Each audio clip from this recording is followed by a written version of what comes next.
I am Isaiah Caldwell, 72 years old. Yesterday, I watched my own family pop champagne to celebrate stealing my life work. They thought I was just a tired old man with a failing mind who would quietly hand over the armored truck empire I built from the ground up. They smiled in my face while secretly selling my legacy to a room full of corporate vultures. I did not scream. I did not throw a punch.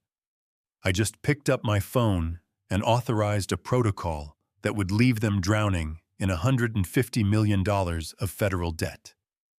Before I tell you how I turned their greedy celebration into a nightmare they will never wake up from, let me know where you are watching from in the comments below. Hit like and subscribe if you have ever had to remind ungrateful family members exactly who built the table they are eating at. 40 years. That is exactly how long Caldwell Armored Solutions has been keeping the wealth of the East Coast secure. Tonight was supposed to be the absolute crown jewel of my professional career.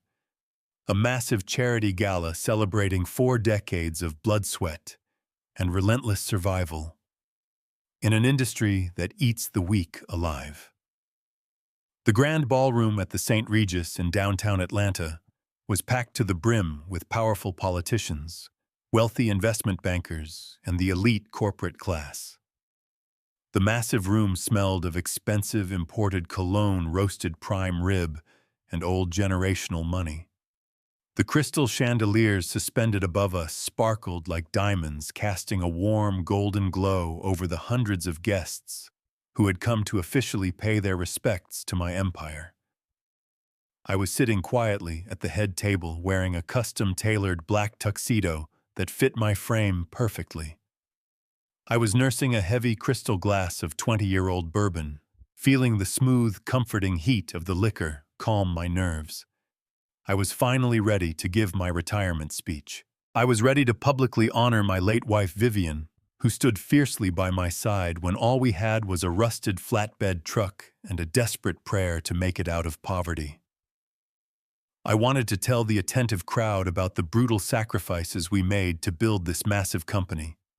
I wanted to talk about the long, sleepless nights, the empty bank accounts, and the unyielding faith we shared when the world told us we would fail. But before I could even stand up to approach the wooden podium, my brother-in-law Kendrick aggressively snatched the microphone from the stand. Kendrick is 50 years old and wears suits that are always a little too tight and a little too shiny for a man his age. He likes to use big, complicated corporate buzzwords he barely understands, just to impress people who do not genuinely care about him. He is the exact kind of man who measures his personal worth by the expensive designer logo on his belt buckle rather than the hard calluses on his hands. He has never worked a physically demanding day in his entire life, yet he carries himself with the unearned arrogance of a self-made billionaire. He stood up there on my stage, grinning like a foolish child, and aggressively tapped the microphone. The harsh electronic feedback echoed sharply through the massive room, instantly silencing the murmuring crowd. "Ladies and gentlemen," Kendrick announced, his voice booming obnoxiously through the expensive speaker system. "We are all gathered here tonight to honor the past. And honestly, nobody in this room represents the past better than my brother-in-law, Isaiah." He gave a condescending little chuckle that made my stomach turn and gestured broadly toward my table. Let us give a massive round of applause to the old lion. He has had a truly historic run, but let us be perfectly honest with ourselves tonight. Even the fiercest lions eventually lose their sharp teeth and need to be put out to pasture for their own good. The grand ballroom went completely dead silent. A few uncomfortable, confused claps broke the awkward quiet, but most people just stared in absolute shock. I did not move a single muscle in my face. I kept my breathing slow and meticulously measured. I just took another slow sip of my expensive bourbon, letting the rich liquid burn its way down my throat to mask my rising anger. Kendrick did not stop there. He puffed out his chest confidently and pointed a manicured finger toward a VIP table near the front of the stage. That specific table was filled with 5 white men wearing sharp, dark suits. Private equity guys. Ruthless corporate vultures who buy highly successful companies just to strip them down, sell the valuable parts, and ruthlessly fire the loyal, hardworking employees who actually built the foundation. That is exactly why Kendrick continued, his voice dripping with fake enthusiasm. I am incredibly proud to step up to the plate as the new acting chief executive officer of this great company. It is absolutely time for fresh new blood. It is time to bring Caldwell Armored Solutions into the modern era with our new strategic investment partners. Isaiah desperately needs his rest, and we as a loving, caring family are going to make absolutely sure he gets plenty of it starting tonight.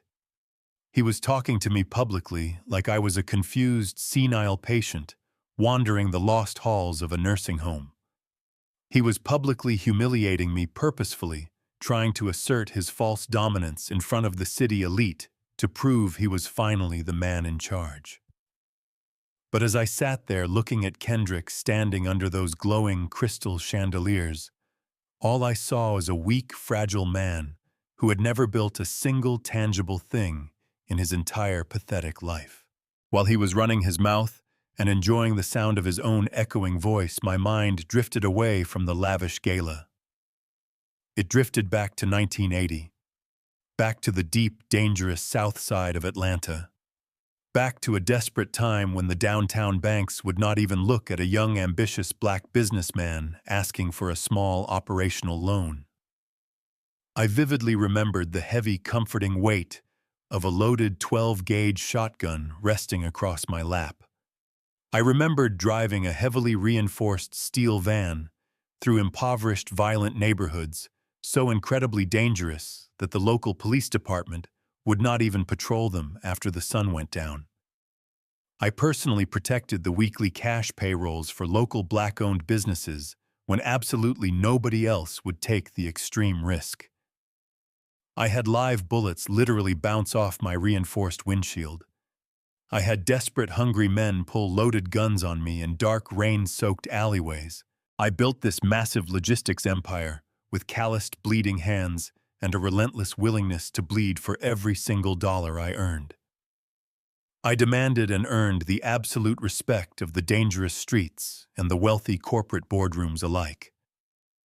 I survived and thrived because I was smarter, tougher, and infinitely more patient than anyone else in the city. I know exactly what a robbery looks like. I have personally stopped dozens of them in my lifetime. And sitting there in that luxurious ballroom, watching Kendrick flash his perfect, artificially whitened teeth, I knew I was being robbed in broad daylight. Only this time the thief was not wearing a cheap ski mask and holding a rusty revolver. He was wearing a ridiculously expensive designer suit bought entirely with my money.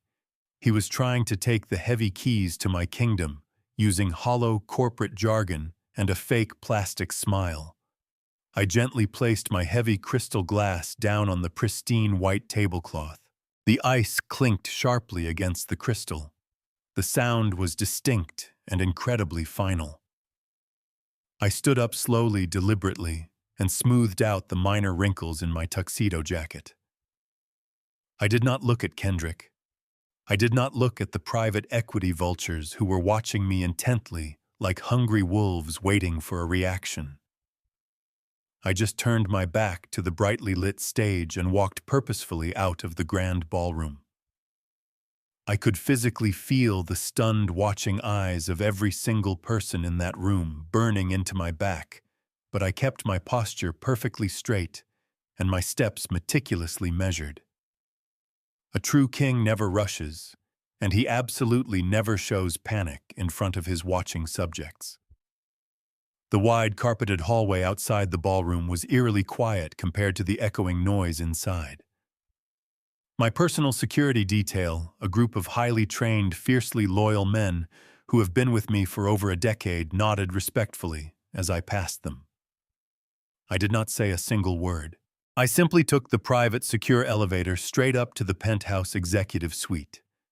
I needed immediate administrative access to my primary computer terminal.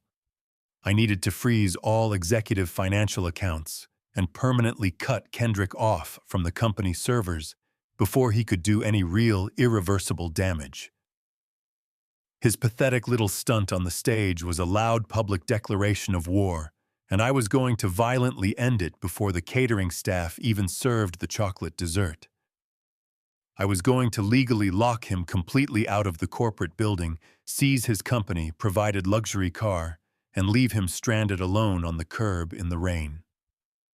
I confidently stepped into my massive corner office.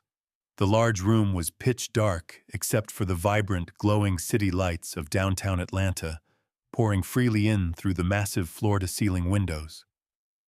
I walked directly over to my solid oak desk, a meaningful piece of furniture I had proudly owned since my very first tiny office. I placed my right thumb firmly on the glowing biometric scanner to unlock the main administrative terminal and initiate the lockdown protocol. The machine whirred softly, processing my print, and then the light blinked a harsh, angry red. Access denied. I frowned, my brow furrowing in genuine confusion. I wiped my thumb on my tuxedo jacket and pressed it down again, making absolutely sure my print was aligned perfectly on the glass sensor. Red light. Access denied. Account permanently locked. A sudden violent cold chill ran rapidly down my spine. That specific security system was strictly hardwired into the building mainframe. It strictly required top-level administrative clearance to override. It was a paranoid, brilliant fail-safe I designed myself years ago to prevent hostile corporate takeovers from rival companies. Suddenly, a soft, arrogant laugh echoed from the dark corner of the spacious office. The heavy leather guest chair sitting in the deep shadows spun around slowly. Sitting there looking perfectly calm and entirely too comfortable was my sister-in-law, Rochelle.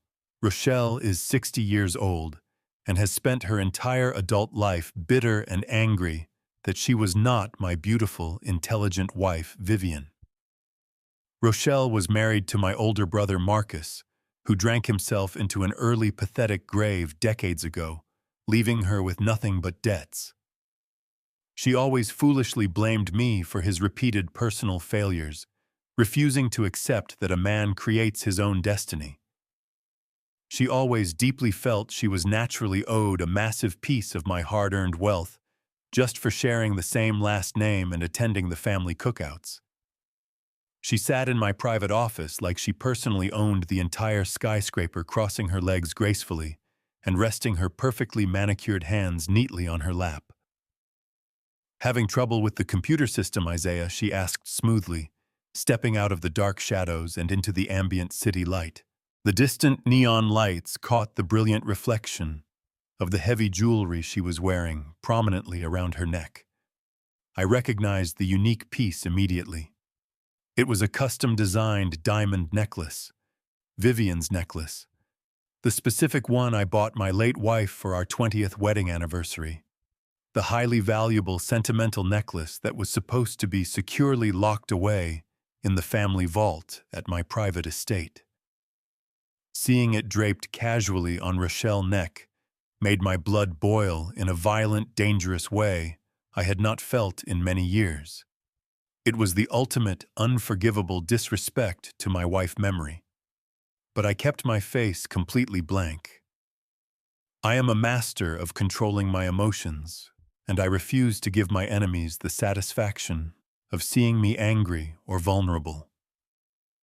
"What exactly did you do, Rochelle?" I asked, my voice low, steady, and dangerously quiet, echoing slightly in the dark room.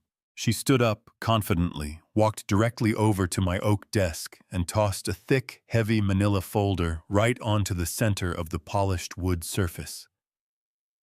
"I did not do anything at all, Isaiah," she said with a venomous, triumphant smile spreading widely across her face. "Your highly trusted doctor did." I reached out slowly and opened the heavy folder. Inside was a thick, terrifying stack of official medical and legal documents. At the very top of the pile was a comprehensive psychiatric evaluation, officially signed and legally stamped by my personal physician, Dr. Eris. The man I had implicitly trusted with my health and my life for over 15 years. The medical diagnosis was written in bold, black, undeniable letters. Severe advanced dementia. Patient is completely incompetent to safely manage personal, financial, and corporate affairs. Attached directly to the fraudulent medical evaluation was an emergency power of attorney document. It legally transferred all medical, financial, and corporate control directly to Kendrick and Rochelle, effective immediately without any requirement for a court hearing. "You have been severely slipping, Isaiah," Rochelle whispered maliciously, leaning in close across the desk so I could smell her overly expensive floral perfume. "You are sick. You are a massive danger to yourself and to the entire Caldwell empire. The board of directors has already been officially notified. The bank has already completely locked your personal and business accounts to protect the assets. Kendrick is the chief executive officer now, and I am your sole legal guardian. We are putting you in a nice, quiet, assisted living home where you truly belong and where you cannot hurt anyone anymore." I stared silently down at the fraudulent paperwork. The betrayal was incredibly deep and meticulously planned. They had successfully bought my doctor with my own money. They had masterfully forged a fake medical crisis using my minor forgetfulness against me. They had completely hijacked my entire life, my legacy, and my massive fortune while I was sitting downstairs innocently drinking a glass of bourbon. They genuinely thought they had successfully trapped the old lion in a legal cage with no way out. But they forgot one very important detail about the wild. An old lion does not survive this long by being weak or stupid. He survives because he knows exactly how to patiently hunt in the dark when everyone else thinks he is asleep. I slowly placed the forged medical file down on the oak desk. The sound of paper touching the wood echoed dryly through the silent room. Rochelle still stood there with her chin raised arrogantly. The lights from the skyscrapers of Atlanta streamed through the glass windows and fell directly onto her face, a face twisted with bitterness. At that moment, the door to my office swung open. Kendrick walked in. He had just finished his theatrical little speech downstairs at the banquet. He loosened the expensive silk tie around his neck and wore a satisfied smile. "Welcome back to reality, old man," Kendrick said, his voice dripping with mockery. "Did everything go smoothly, my love?" he asked, turning toward Rochelle. Rochelle didn't even look at him. Her eyes remained locked on me like a venomous snake tightening around its prey. She stepped closer and placed both hands on my desk. Vivian's diamond necklace glittered around her neck, a humiliation that could never be forgiven.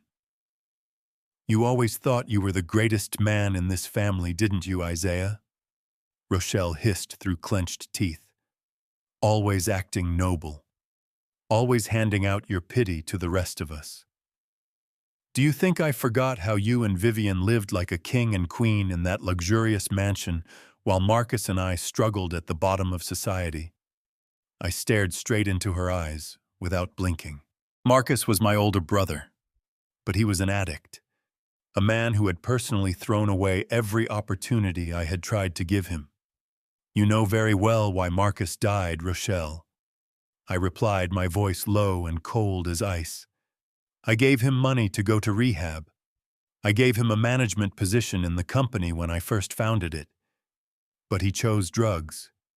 He chose to steal workers' wages to feed his addiction. His failure was not my fault." "Don't you dare insult my husband!" Rochelle screamed, slamming her hand onto the desk. The sharp sound echoed through the office. Her face flushed red with rage, her breathing heavy, her chest rising and falling beneath her expensive evening gown. Marcus had vision. Marcus had talent. If you hadn't stolen his business opportunity years ago, you would never have built the empire you have today. You owe him. You owe me. And most importantly, you owe me the life that bitch Vivian got to enjoy. A surge of murderous fury rose in my veins when she dared to speak my late wife's name in such filthy words. Vivian had stood beside me through the hungriest nights of my life. She had bandaged my wounds with her own hands when I was attacked by robbers during the early years of building my business. Vivian was the light, the only force that pushed me to build this empire from ashes.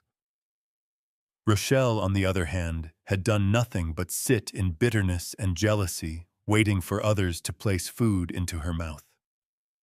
Kendrick stepped beside Rochelle and crossed his arms, trying to project the authority of a man who believed he held the upper hand.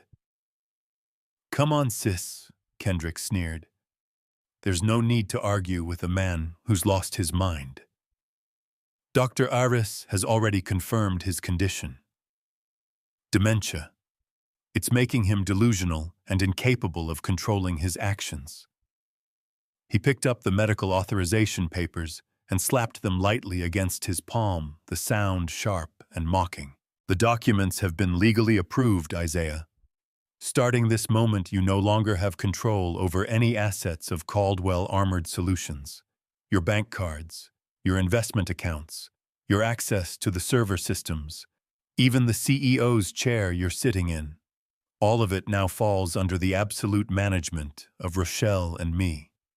We're exercising emergency guardianship," he continued with a smug grin, "to save the company from a dying brain."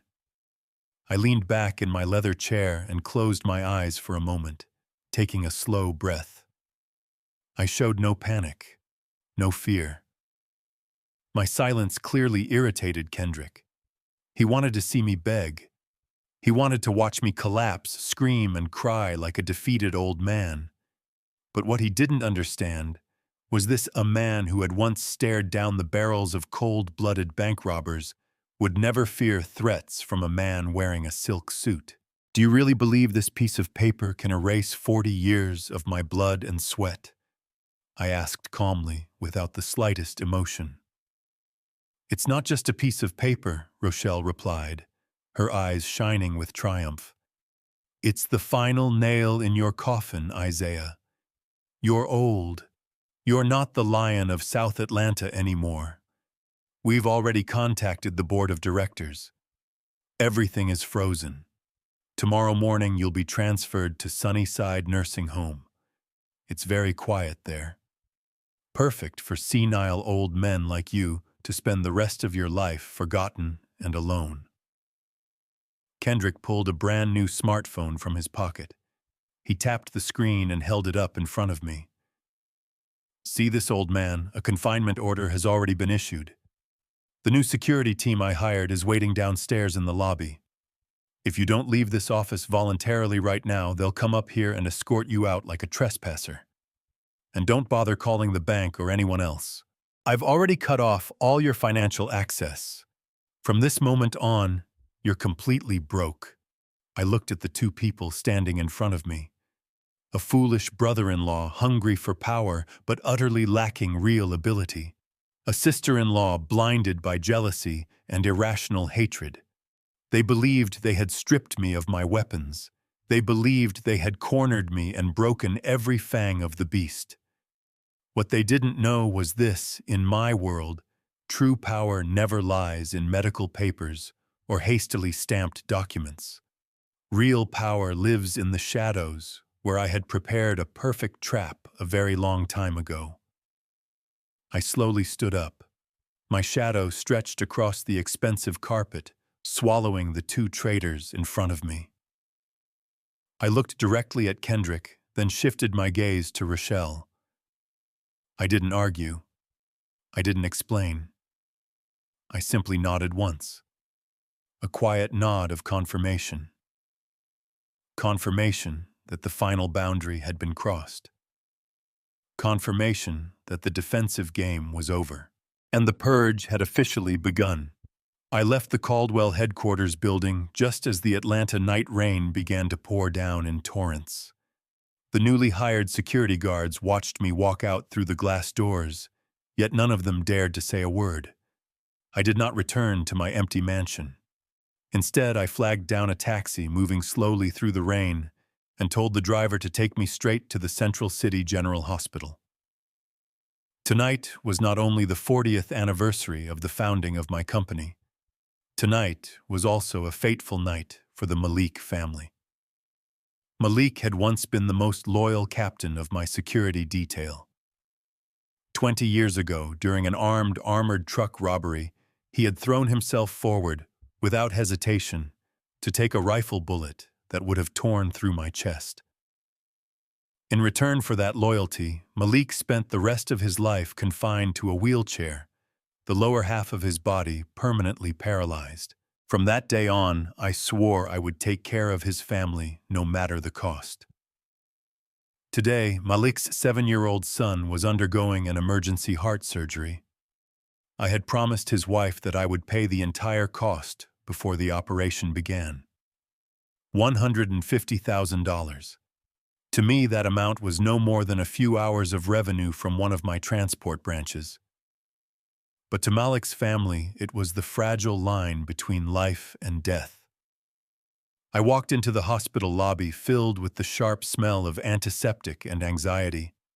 My expensive tuxedo was soaked by rain and clung coldly to my skin, but I paid no attention to it. I went straight to the emergency billing desk. The night clerk looked at me with concern when she saw an elderly man drenched in rain approaching with a stern expression. Calmly, I pulled a leather wallet from my coat pocket, removed the most powerful American Express black card, and placed it on the glass counter. I clearly stated the young patient's name and requested that the full surgical cost be paid immediately so the doctors could begin. The clerk nodded respectfully, the way people usually did when they saw that card. She slid it through the payment terminal. A dry, sharp beep echoed. A red light flashed on the machine. Transaction declined. She frowned politely, apologized, wiped the magnetic strip carefully, and tried again. Another harsh beep pierced the quiet hospital lobby. She looked up at me, her eyes uncertain and apologetic. "Sir, the bank system indicates that your card has been completely locked. The server is rejecting all transactions from this account. Please check again or provide another payment method." I stood motionless like a statue carved from stone. The cold from my soaked clothes now seemed to seep directly into my bones. I knew they would move quickly to protect their stolen prize, but I had never imagined they would be cruel enough to cut off every one of my resources tonight, at the exact moment a child's life hung on an operating table. I reached into my pocket to retrieve a backup card from another private bank. But at that moment, the phone in my pocket vibrated violently. The caller ID was unmistakable. Kendrick. I slowly lifted the phone to my ear and said nothing. From the other end came the pounding beat of electronic music, drunken cheers, and the clinking of champagne glasses. Kendrick's arrogant, disgusting laughter slammed into my ears. "So how's it going, old man?" he shouted through the phone, his voice thick with expensive champagne bought with my money. "The doctors say you have dementia, but I guess you're still lucid enough to realize your beloved legendary black card just turned into a useless piece of plastic, right?" I remained silent, my breathing steady and slow. My silence seemed to excite Kendrick even more. He began pouring out the most venomous mockery he could think of. "Don't tell me you're at the hospital trying to play charity for that crippled guard's family." He howled with savage laughter. "How ridiculous! You always pretended to be the great savior of the poor losers at the bottom of society. You threw piles of company money out the window just to buy fake honor and cheap applause. But look at you now, old man. Guess who actually needs saving now? All your personal accounts, your premium credit cards, and every trust fund under your name have been completely frozen. I personally called the central bank director and shoved that medical authorization in their face. As far as the American financial system is concerned, you're just a senile old fool who isn't legally allowed to decide even a single cent. Kendrick, are you sure you want to play this game with me? I whispered. My voice was so low and cold, it could have frozen the air itself. What are you going to threaten me with? Kendrick sneered triumphantly. Your old street gang passed from the slums. Listen carefully, Isaiah. The Wall Street elites are drinking your wine and laughing at you in your own living room right now. Your era is officially buried. This company, this enormous fortune from this moment on belongs to me and Rochelle. She's already planning a jewelry shopping spree using the retirement fund you saved for your old age. And you've got nothing. No money, no power. And most importantly, you're not even a legally competent human being anymore. You'd better go find a cardboard box somewhere and sleep on the street tonight. Tomorrow morning, the nursing home ambulance will come pick you up. Goodbye, toothless lion. The call ended with a long, piercing tone. I slowly lowered the phone and slipped it back into my pocket. At the end of the hallway, I saw Malik's wife collapsed against a cold brick wall, sobbing desperately as the surgeon walked out with a tense expression. Kendrick and Rochelle hadn't just stolen my company. They hadn't just insulted my honor and trampled on the legacy of my late wife. By freezing my accounts at this exact moment, they were indirectly taking the life of an innocent child. They had crossed a blood-red line that even my most ruthless enemies in business had never dared to step over. I turned to the hospital clerk and asked her to keep the patient's file open and inform the chief surgeon that I would personally return with cash early tomorrow morning to settle everything, no matter what the surgery had to proceed. I stepped back out through the hospital's glass doors into the merciless downpour of the night. Rain streamed down my face, washing away the last remnants of restraint. Kendrick believed he had won. He believed that taking away a credit card was enough to break the spine of a man who had built an empire from blood and ruins. He was too foolish to understand one simple truth. Throwing an old wolf out of the house does not starve it. It only reminds the wolf how to hunt in the dark and tear its prey apart with brutal precision. I clenched my fist inside my soaked coat pocket. This fight was no longer about reclaiming my company. It had become a massacre. The old taxi stopped in front of the massive wrought iron gates of the Caldwell estate. Atlanta's sky was still pouring rain as if it were trying to wash away every sin committed on this terrible night. I paid the driver, pushed the door open, and stepped out into the downpour.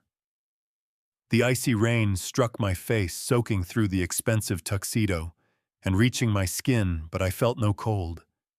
Inside me there was only absolute stillness, the kind of terrifying stillness that appears just before a storm tears everything apart. Through the fading headlights of the taxi turning away, I saw a sight that would likely remain burned into my memory until the day I closed my eyes for the last time. The wide lawn in front of the porch where my wife Vivian once planted rows of red roses with her own hands now looked like a massive garbage dump. They had thrown all my personal belongings out into the rain, without respect, without mercy. I walked slowly along the gravel path toward the chaotic pile. My handcrafted suits lay scattered in the mud. Photographs and medals honoring my contributions to the Black community of South Atlanta were floating in dirty puddles. Vivian's leather journal, the keepsake I held every night before sleep, lay open on the wet grass. Rainwater had soaked through the pages, blurring the delicate handwriting she had left behind. My chest tightened. Kendrick and Rochelle had not only stolen my company, They were trying to erase my very existence from the home I had built with blood and sweat. They wanted to humiliate me, to crush the pride of a man who had spent his entire life protecting them. From the marble steps of the mansion, two large men in black raincoats walked down toward me. They were not the loyal guards who had served under me for decades. They were strangers, cheap mercenaries with arrogant faces and eyes filled with contempt. Kendrick's new guard dogs. "Stop right there, old man," the larger one growled, blocking my path. "This lawn is now private property of the new CEO, Mr. Kendrick. You no longer have legal authority to step foot here.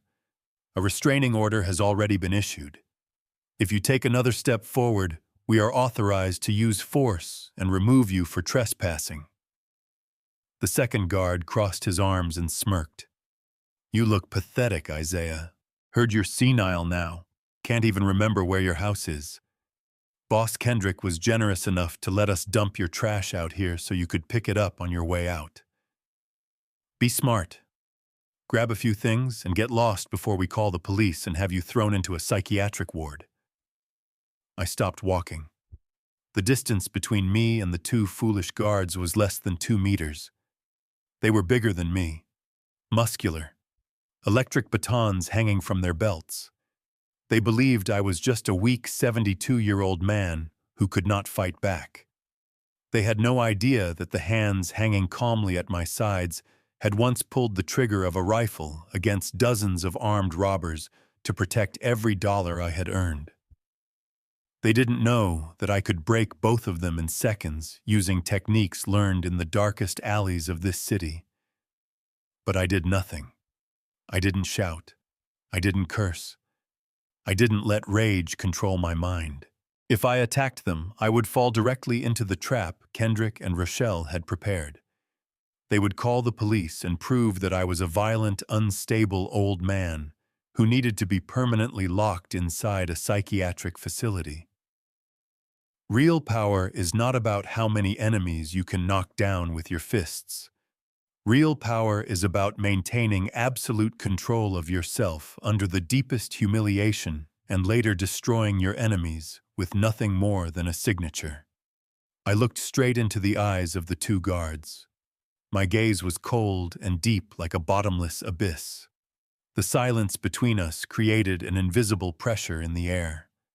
The mocking smile slowly faded from the second guard's face. He instinctively stepped back half a step, his hand unconsciously touching the baton at his side as if he were facing a monster that had just awakened. I lowered my eyes toward the pile of belongings at my feet. I passed over the expensive clothes, the shattered gold watches, every symbol of superficial wealth. Those things were only material. They could take the house. They could break the objects, but they could never touch my mind. Then my eyes stopped on something lying quietly beneath the old oak tree, an old brown leather briefcase. The edges were worn, the leather peeling, the brass lock tarnished with time. It was the first briefcase I had ever bought when I started my company. It didn't contain money. It didn't contain jewelry. But for me, it held the most dangerous weapon imaginable. Hidden beneath its inner lining were bank statements, confidential documents, and the corporate seals of several shell companies I had quietly created years ago. Inside that case was the only key needed to activate a financial protocol capable of destroying the entire false empire Kendrick had just stolen. I slowly bent down and picked up the worn briefcase, brushing the mud from its cracked leather surface. Rain streamed down my face, bitter and cold. But my mind had never been clearer. I tucked the briefcase tightly against my side, shielding it from the heavy rain. Then I turned away. I didn't look at the guards again. I didn't look back at the brightly lit mansion. That house was now nothing more than a giant trap, a magnificent tomb for the foolish parasites celebrating their imaginary victory inside. I walked steadily along the gravel road and disappeared into the dark night of Atlanta. The wind howled cold around me, but the fire inside my chest burned hotter than ever. Kendrick and Rochelle believed that by throwing me out onto the street, they had taken my kingdom. They were too arrogant to understand a simple truth of power. A real king does not need a castle to prove his authority. When the king leaves, he takes the kingdom with him. Those who remain are merely ruling over ruins, a ticking bomb counting down the seconds before it explodes and burns their entire lives to ashes. My defensive war had officially ended. Tonight, beneath this merciless rain, the ghost of the streets of Atlanta had returned. And tomorrow morning, when the sun rises, those who dared to betray me will pay a price far greater than their lives. The morning light of Atlanta slowly filtered through the shattered glass windows of a dilapidated red brick warehouse on the south side of the city. The place smelled of old engine oil rust and decades of dust. While Kendrick and Rochelle were probably still sleeping comfortably on their expensive goose feather mattress at the mansion, I sat here on a rotting wooden crate. I had taken off the soaked tuxedo from the night before and replaced it with an old canvas work jacket I had found inside a rusted metal locker in the corner of the warehouse. 72 years old. Broke. Thrown out onto the street. Yet I had never felt the air around me so clean. This was where everything began. 40 years ago, from this very leaking warehouse, I drove the first armored truck out onto the streets and fought for every single dollar. They thought throwing me out of a glass skyscraper would break me. What they didn't understand was that they had just returned a predator to its natural hunting ground. I took a sip of the bitter black coffee I had brewed from an old aluminum kettle. The crunch of tires grinding over gravel interrupted my thoughts. A brand new silver Mercedes-Benz rolled slowly into the weed-filled yard outside the warehouse. The sleek luxury car looked absurdly out of place in this decaying neighborhood. The door opened. A young man stepped out. He wore a carefully tailored gray suit and carried an expensive leather briefcase, but his eyes kept darting nervously toward the homeless men standing on the corner of the street. I recognized him immediately. Kendrick's newly hired lawyer. The kind of man who knew how to argue in air-conditioned conference rooms, but had never smelled blood on a battlefield. He carefully avoided the puddles as he approached me. Clearing his throat, he tried to recover the arrogant composure of someone representing power.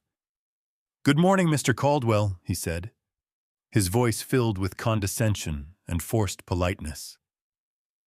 "I truly didn't want to come to a filthy place like this, but Mr. Kendrick insisted that I personally deliver these legal documents to you." He opened his briefcase and pulled out a thick stack of papers stamped with the bright red seal of the court. I didn't reach for them. I simply sat there taking another sip of coffee, my calm eyes fixed straight through him. The young lawyer swallowed, clearly unsettled by my silence, but continued reciting the speech he had memorized. "This is a permanent restraining order effective immediately. You are prohibited from entering within 500 meters of the headquarters of Caldwell Armored Solutions or any of its subsidiaries. You are also forbidden from approaching the family estate or contacting any bank employees or business partners connected to the company. If you violate even a single clause, the police will immediately arrest you for harassment and trespassing against the lawful property of CEO Kendrick." He tossed the documents onto the crate beside me. Then he smirked, a smile filled with arrogance and the cruelty of people who believe they can steal legally. "You should accept reality, old man," he added mockingly. "The game is over. Tomorrow morning, CEO Kendrick and Ms. Rochelle will sign a historic agreement with a private investment fund from New York. They're selling 80% of the company. $200 million in cash will be transferred directly into their accounts. $200 million for the aging, decaying empire you spent your entire life building. Mr. Kendrick says it's a generous price just to get rid of a pile of rust. Once the deal is done, they'll leave this city and live like the ultra-rich." As for you, Sunnyside Nursing Home already has a miserable little bed waiting. You might as well sit here quietly and wait for the ambulance to come pick you up.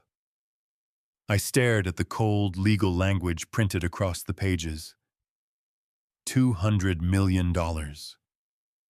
Kendrick and Rochelle truly believed they could sell 40 years of my sweat, blood, and bones with a single signature. They believed Caldwell was nothing more than a gold mine they could strip for supercars and luxury vacations. They were blinded by the giant numbers printed on paper, too blind to realize they were about to sign their own death sentence. The lawyer stood there with his arms crossed, waiting for my reaction. He probably expected me to scream curse or collapse into tears like a senile old man. But I didn't give him the satisfaction. I slowly placed the aluminum cup down. I picked up the documents, flipped through a few pages, then calmly folded them and slipped them into my jacket pocket. I looked up at the young lawyer. This time my eyes were no longer silent. They were blades, sharp enough to cut through every ounce of his borrowed arrogance. "Go back and tell Kendrick something," I said quietly. Each word carried the weight of stone. "Tell him I wish him a spectacular signing ceremony tomorrow morning. Tell him to make sure he reads every line of that $200 million contract very carefully. Because in my world, when you sign to receive the crown, you also inherit every sin of the kingdom." The lawyer frowned, clearly unable to grasp the meaning behind my words. My calmness, so unnatural, so terrifying, sent a chill down his spine. He didn't dare say another word. He turned quickly and hurried back to his luxury car, as if he were escaping from a demon that had just awakened. The Mercedes roared to life and sped away from the warehouse, leaving a cloud of dust behind. I stood up and brushed the dirt from my canvas jacket. The defensive game was over. Kendrick had made his final move. They believed locking every door would trap me outside. What they didn't realize was that I was the one who designed those locks. I turned and walked deeper into the shadows of the old warehouse. It was time to wake the ghosts of the past. Time to activate the invisible network I had carefully built over many years. Time to show those ungrateful traitors what real power and real cruelty actually looks like. I walked deeper into the dark warehouse, past rows of rusted iron shelves and empty crates. At the far corner of the building, hidden behind a false wall, disguised with old sheets of corrugated metal, there was a completely different room. A heavy steel door opened to reveal the low hum of cooling server racks and dozens of computer monitors glowing with pale blue light. This was the true heart of the invisible empire I had built in secret. Sitting in front of the machines was Marcus. He shared the same name as my late disastrous brother, but his spirit and his loyalty could not have been more different. 15 years ago, Marcus had been nothing more than a 20-year-old kid from South Atlanta. A brilliant mind, but one he had used to break into the systems of major banks. When federal agents knocked on his door, I stepped in. I hired the best criminal defense lawyers in the country and pulled him back from what would have been a 20-year prison sentence. In return, his loyalty became mine. Marcus was a ghost in cyberspace, a cybersecurity specialist capable of collapsing a corporation with a few lines of code. Hearing my footsteps, Marcus spun his chair around. The moment he saw me standing there in soaked, worn work clothes, the welcoming smile on his face vanished. He shot to his feet, his eyes scanning my miserable appearance with stunned disbelief. "What the hell happened last night?" Mr. Caldwell, Marcus asked, his voice filled with concern and rising anger. "I saw your biometric security access get disabled from the central server at headquarters. Then I saw the emergency transfer orders under Kendrick and Rochelle's names. They betrayed you, didn't they? Just give me the word," he said, his voice tightening. I can freeze every financial system they control right now. I can lock every server in the company and turn Kendrick into a broke nobody in under 5 minutes. I raised my hand to stop him. His loyalty and passion were things I valued deeply, but tonight I did not need a direct attack. I pulled out a plastic chair and sat down facing the glowing monitors filled with cascading lines of code. You are not allowed to attack Kendrick's systems, I said calmly. You will not freeze any accounts. You will not restore control of the company's servers to me. Marcus frowned in complete confusion. Instead, I continued quietly. I want you to open every door for them. Marcus stepped closer, shaking his head. What are you talking about, Mr. Caldwell? They're about to sell the company for $200 million. If I don't intervene tomorrow morning, they'll walk away with everything and throw you into a nursing home. We have to take control before they sign that contract. I let out a dry, cold laugh that echoed through the server room. Take control, I repeated. Marcus, you've been with me long enough to know I never build a kingdom without secret trapdoors. The Caldwell Armored Solutions that Kendrick is so proud of controlling right now is nothing more than an empty shell. For the past 3 years, I've quietly transferred the most profitable government contracts, the newest armored fleets, and every critical security license into an anonymous trust named after my late wife, Vivian. The company Kendrick and Rochelle stole is just a shell company. I held Marcus's gaze so he would fully understand the cruelty of the trap. And that shell company is carrying a massive pile of toxic debt, along with federal tax evasion allegations worth $150 million going back over a decade. I used it as a black hole to bury every financial risk. And now Kendrick used a forged medical authorization to remove me as CEO. He voluntarily made himself the highest legal authority responsible for that black hole. Marcus's eyes widened slowly as the scale of the trap became clear. He sank into his chair, staring at me with something that was no longer concern, but awe. You mean, he whispered, if we let him sign that contract tomorrow morning, he becomes the sole legal guarantor for that federal debt? Exactly, I said, nodding slowly. That's why I came here. I want you to activate Ghost Protocol. Marcus leaned forward. Your job is not to stop Kendrick. Your job is to help him. I want you to infiltrate the core data archives and erase every trace of my digital signature from the shell company's legal records from 2020 onward. Make Kendrick the only decision-maker for the past 3 years. Legalize every act of theft he committed. Make the system record him as the sole mastermind behind running that debt-ridden corporation. When the IRS and the FBI come knocking, they will not find a single connection to Isaiah Caldwell.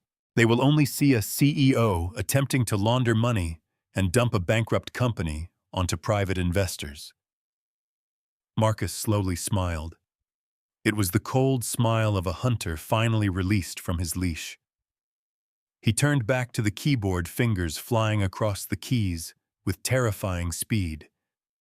Streams of green code poured down the screens like a digital waterfall.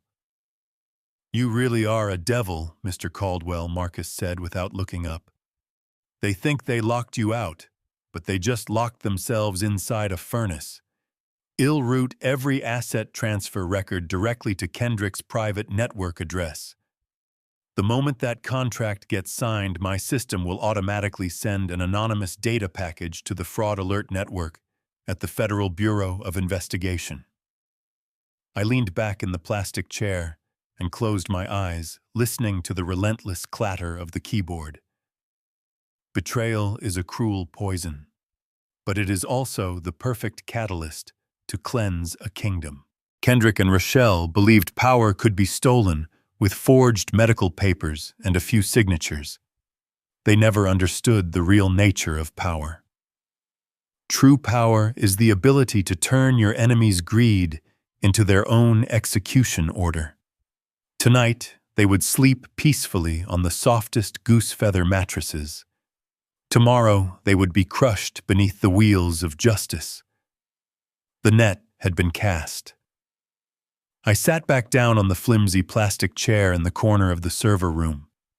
The cup of black coffee in my hand had gone completely cold, bitter and harsh, but I continued to sip it slowly. On the massive monitor in front of Marcus, streams of green code still cascaded at terrifying speed, transferring every ounce of power and every ounce of guilt within the empire directly onto Kendrick's name. Everything was unfolding exactly as I had planned. They believed they were swallowing a gold mine.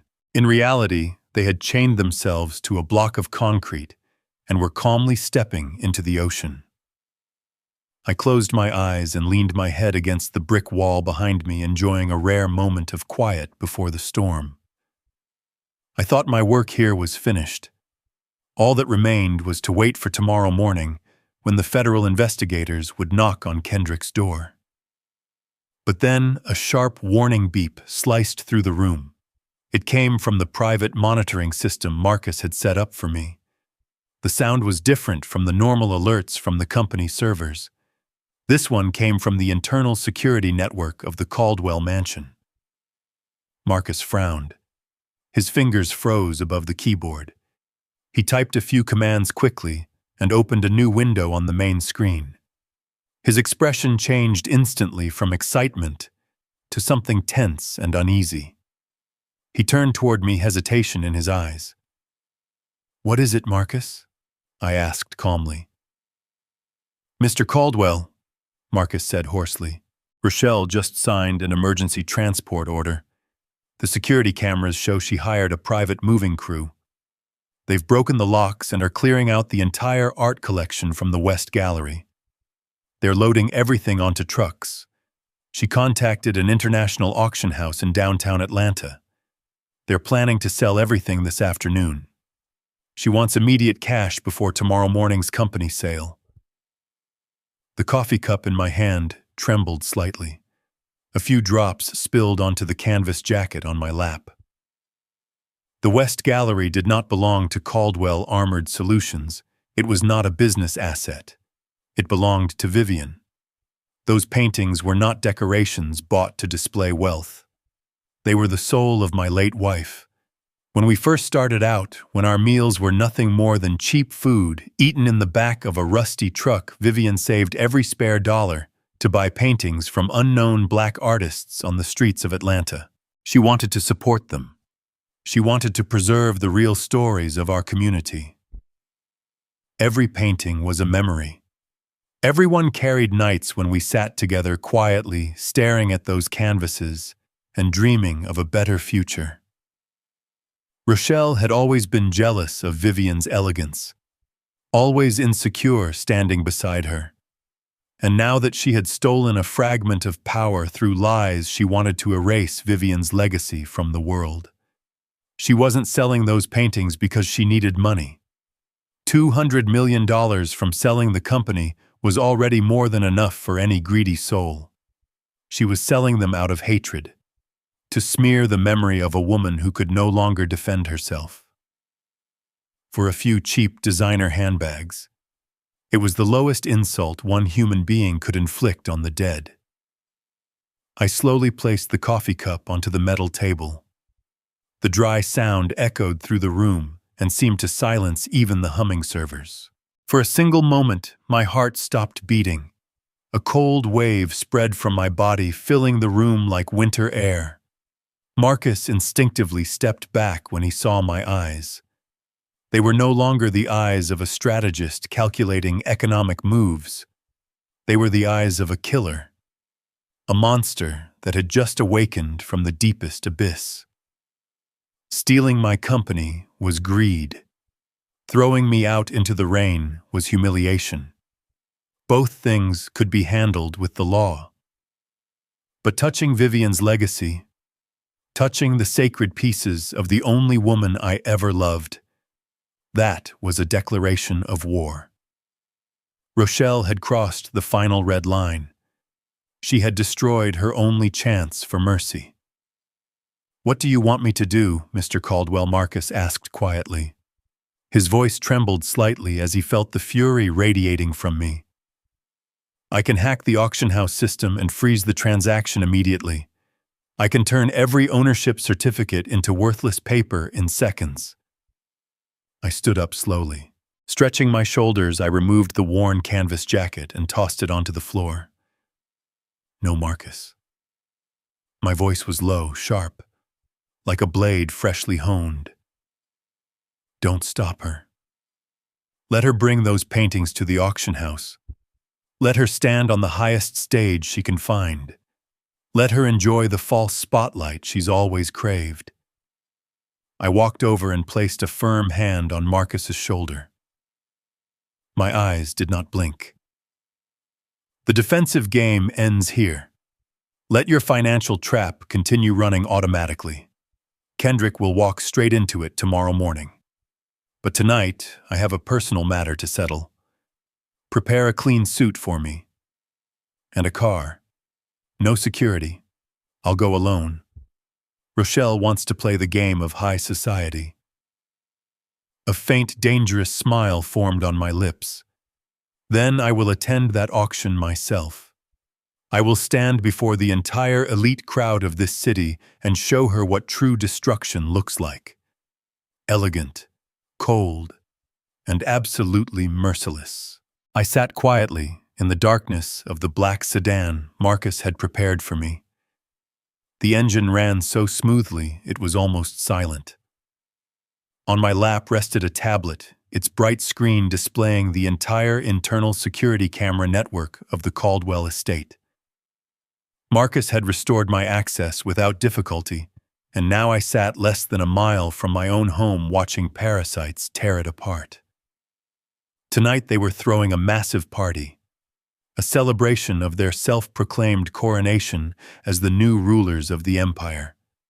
They called it a coronation party. To me, it looked more like a cheap circus full of clowns desperately trying to prove their imagined worth. Through the high-definition cameras, I could see every grotesque detail unfolding across the front lawn. A bright yellow Lamborghini had been parked arrogantly right in the middle of the rose garden my wife once cared for with her own hands. Its expensive tires crushed the blooming roses and carved muddy scars through the grass. Kendrick hadn't bought that car. I knew he never possessed the patience or refinement required to own a mechanical masterpiece like that. It was rented hurriedly from some dealership downtown, nothing more than a prop to impress the parasites surrounding him. Around the car, his friends, middle-aged opportunists, who survived by draining others, gathered in drunken cheers, clinking glasses again and again. I zoomed the camera closer to Kendrick's face. He wore a loud silk shirt with gaudy patterns, the collar wide open to display an oversized gold chain. A massive cigar hung from his lips as he exhaled smoke theatrically while bragging to his friends that it was a rare, limited edition Cuban cigar. But I had smoked cigars for more than 30 years. From the peeling outer leaf and the thick black smoke rising from it, I knew instantly it was nothing more than a cheap counterfeit bought at a highway gas station. He was burning trash and believing it was power. His entire presence reeked of imitation, from the way he held his champagne glass to the exaggerated laugh that revealed rows of artificial white veneers. He was the perfect symbol of vulgar new money. Wealth without culture, power without discipline, luxury without dignity. I switched to another camera inside the main living room, the room that once displayed Vivian's art collection. Now it pulsed with deafening electronic music and chaotic laser lights. Rochelle stood at the center of attention. She wore a glittering sequin dress that strained against her heavy frame, desperately trying to imitate a beauty she would never possess. In her hand was a smartphone live streaming to social media. She was broadcasting her luxurious lifestyle to thousands of strangers online. The camera panned across thousands-dollar bottles of champagne being opened recklessly, spraying foam across priceless Persian carpets. "Welcome to the life I deserve," Rochelle shouted drunkenly into the phone. "It's finally time for people with real class to take control of this family. Goodbye to the boring days of that senile old man. Tonight we drink to freedom and wealth. This is how real kings and queens live." She grabbed another bottle and poured it into a tower of crystal glasses, the clinking sound mixing with the savage laughter of guests who had never been invited into my home.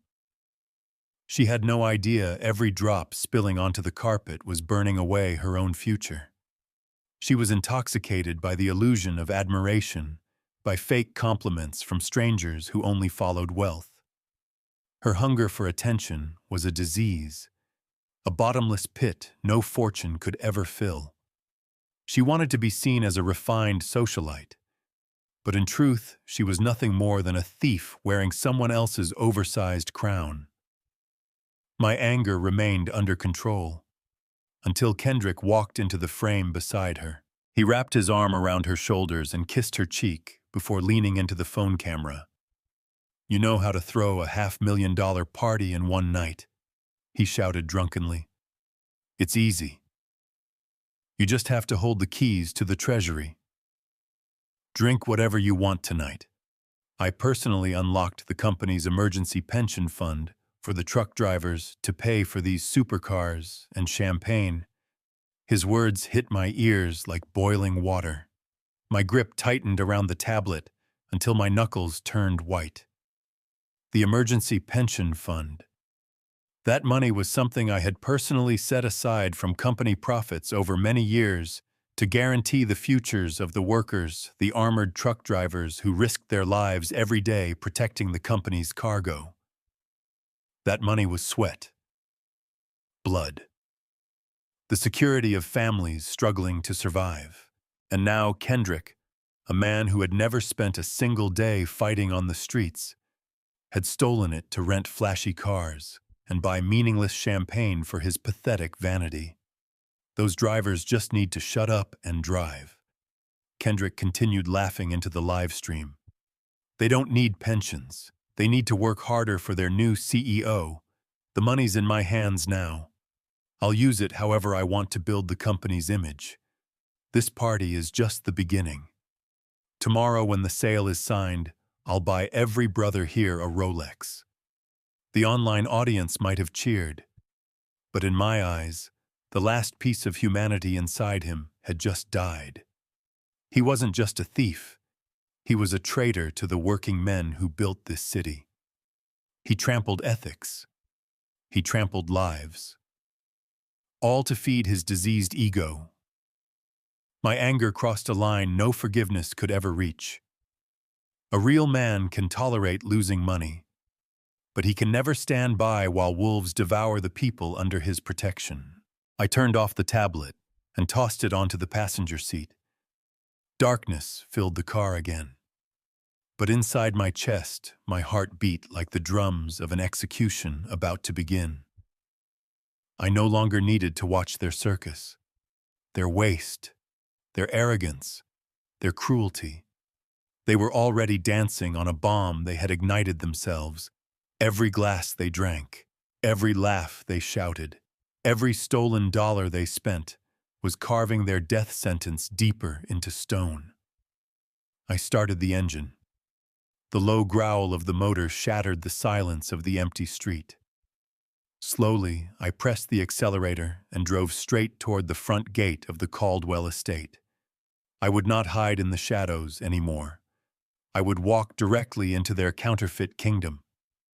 I would let them see me in my most miserable form, so their arrogance could swell to its absolute peak before I personally drove a blade through the hard heart of their illusion. The coronation party of the new king was about to end, and the one cleaning up the mess was the man who built the kingdom in the first place. I remained motionless in the darkness of the silent sedan, my eyes fixed on the glowing tablet screen. The grotesque spectacle unfolding on the lawn of my mansion was already enough to make me sick, but what truly caught my attention was happening somewhere else. I asked Marcus through the satellite connection to activate the hidden listening device installed on the second-floor balcony overlooking the living room. That was where Kendrick's most important guests were standing. 3 white men in perfectly tailored charcoal suits held glasses of expensive red wine. They did not mingle with the noisy crowd. They didn't dance to the pounding electronic music, and none of them touched Kendrick's cheap counterfeit cigars. They stood apart, like hawks perched on a high branch, calmly observing a swarm of rats tearing each other apart below. These were the real predators, representatives of a Wall Street private equity fund. The man in the middle was Sterling, the managing director of the acquisition group. Sharp jaw, cold eyes, a smile permanently curved with quiet contempt. Through the ultra-sensitive audio system, I could hear everything, every breath, every glass clink, every cruel remark. Sterling gently swirled his wine and glanced down toward the lawn where Kendrick was shouting beside the rented supercar. "Look at that idiot clown," Sterling said quietly, his voice dripping with ridicule. "He actually thinks he hit the jackpot. He's burning the employees' pension money just to prove to a bunch of parasites that he's powerful." The man beside him, Griffin, laughed softly, a dry laugh with no warmth. "In 20 years of corporate takeovers," Griffin replied, "I've never seen a puppet so easy to manipulate or so desperate for attention. Can you believe this, Sterling? We're about to swallow an armored logistics empire that controls most of the East Coast's cash transport network. Government contracts, security licenses, fleet assets. That company is worth at least $1.5 billion in a real market valuation. And the idiot downstairs just agreed to sell us 80% of it for $200 million. Sterling took a satisfied sip of wine. "Greed and ignorance," he said calmly, "are the perfect combination for financial suicide. Kendrick is obsessed with the title of CEO. He spent his entire life living under the shadow of Isaiah Caldwell. He wants instant cash, supercars, trashy parties like this, to feed his fragile ego. He didn't even bother hiring independent lawyers to review the hidden clauses in the contract we drafted." All 3 men laughed. The sound sliced through my car speakers like knives. Griffin leaned closer to the balcony railing, staring down at Kendrick, as if studying a lesser species. "The funniest part," Griffin continued, "is that the $200 million is mostly an illusion. We buried dozens of delayed payment clauses in the contract. Massive restructuring fees, legal holdbacks, deferred settlement schedules. After deductions, Kendrick and his wife will receive less than $15 million in actual cash. The rest converts into non-voting shares. We're stealing his kingdom with paperwork, and he's throwing us a party to celebrate it." They had no idea their conversation was being delivered directly into the ears of the man who built that kingdom. Sterling lit a thin cigarette and exhaled slowly, surveying the mansion. For a brief moment, something like respect appeared in his eyes. "Don't celebrate too early, Griffin," he said quietly. "The real danger was the old lion Isaiah Caldwell. You have no idea how formidable that man is. Our fund spent 10 years trying to infiltrate his board of directors. Every time he crushed us. He's a fortress, a cold mind, street-hardened instincts. If those idiots hadn't stabbed him in the back with a fake medical report last night, we would never have set foot inside this house." Griffin nodded. "A tragic end for a legend," he said, with mock sympathy. "Building an empire only to have parasites inside his own family sell it. After tomorrow's signing ceremony, we'll start the cleanup. In 3 months, we'll remove every executive Kendrick appointed. In 6 months, we'll strip him of the CEO position. We'll throw him out into the street. Exactly the way he threw Caldwell out last night. He'll lose everything. Money, reputation, this mansion. Hell end up exactly what he always was. A failure. The white wolves laughed again. I cut the audio feed. Silence returned to the interior of the car. My breathing remained slow, controlled. The Wall Street predators had confirmed everything I suspected. Kendrick wasn't just a traitor. He was a fool. A man willing to sell the blood and sweat of his own people to outsiders for a few fleeting moments of vanity. He thought he had defeated a lion. In truth, he was prey walking willingly into the jaws of wolves. But the wolves from New York had also made a fatal mistake. They were far too confident in their predatory contracts. They believed they were buying a golden goose at a discount. They had no idea that the company Kendrick planned to sell them tomorrow morning was nothing more than a black hole of debt, a financial nuclear bomb.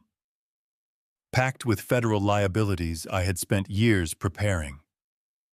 Kendrick deserved punishment for his stupidity, but the men in gray suits would pay a price for their arrogance as well. I tightened my grip on the steering wheel, my eyes fixed on the open iron gates of the estate. They believed my kingdom was a bargain on clearance. Tonight, I would teach both the white wolves and the traitors inside those walls that the price of humiliation cannot be measured in money.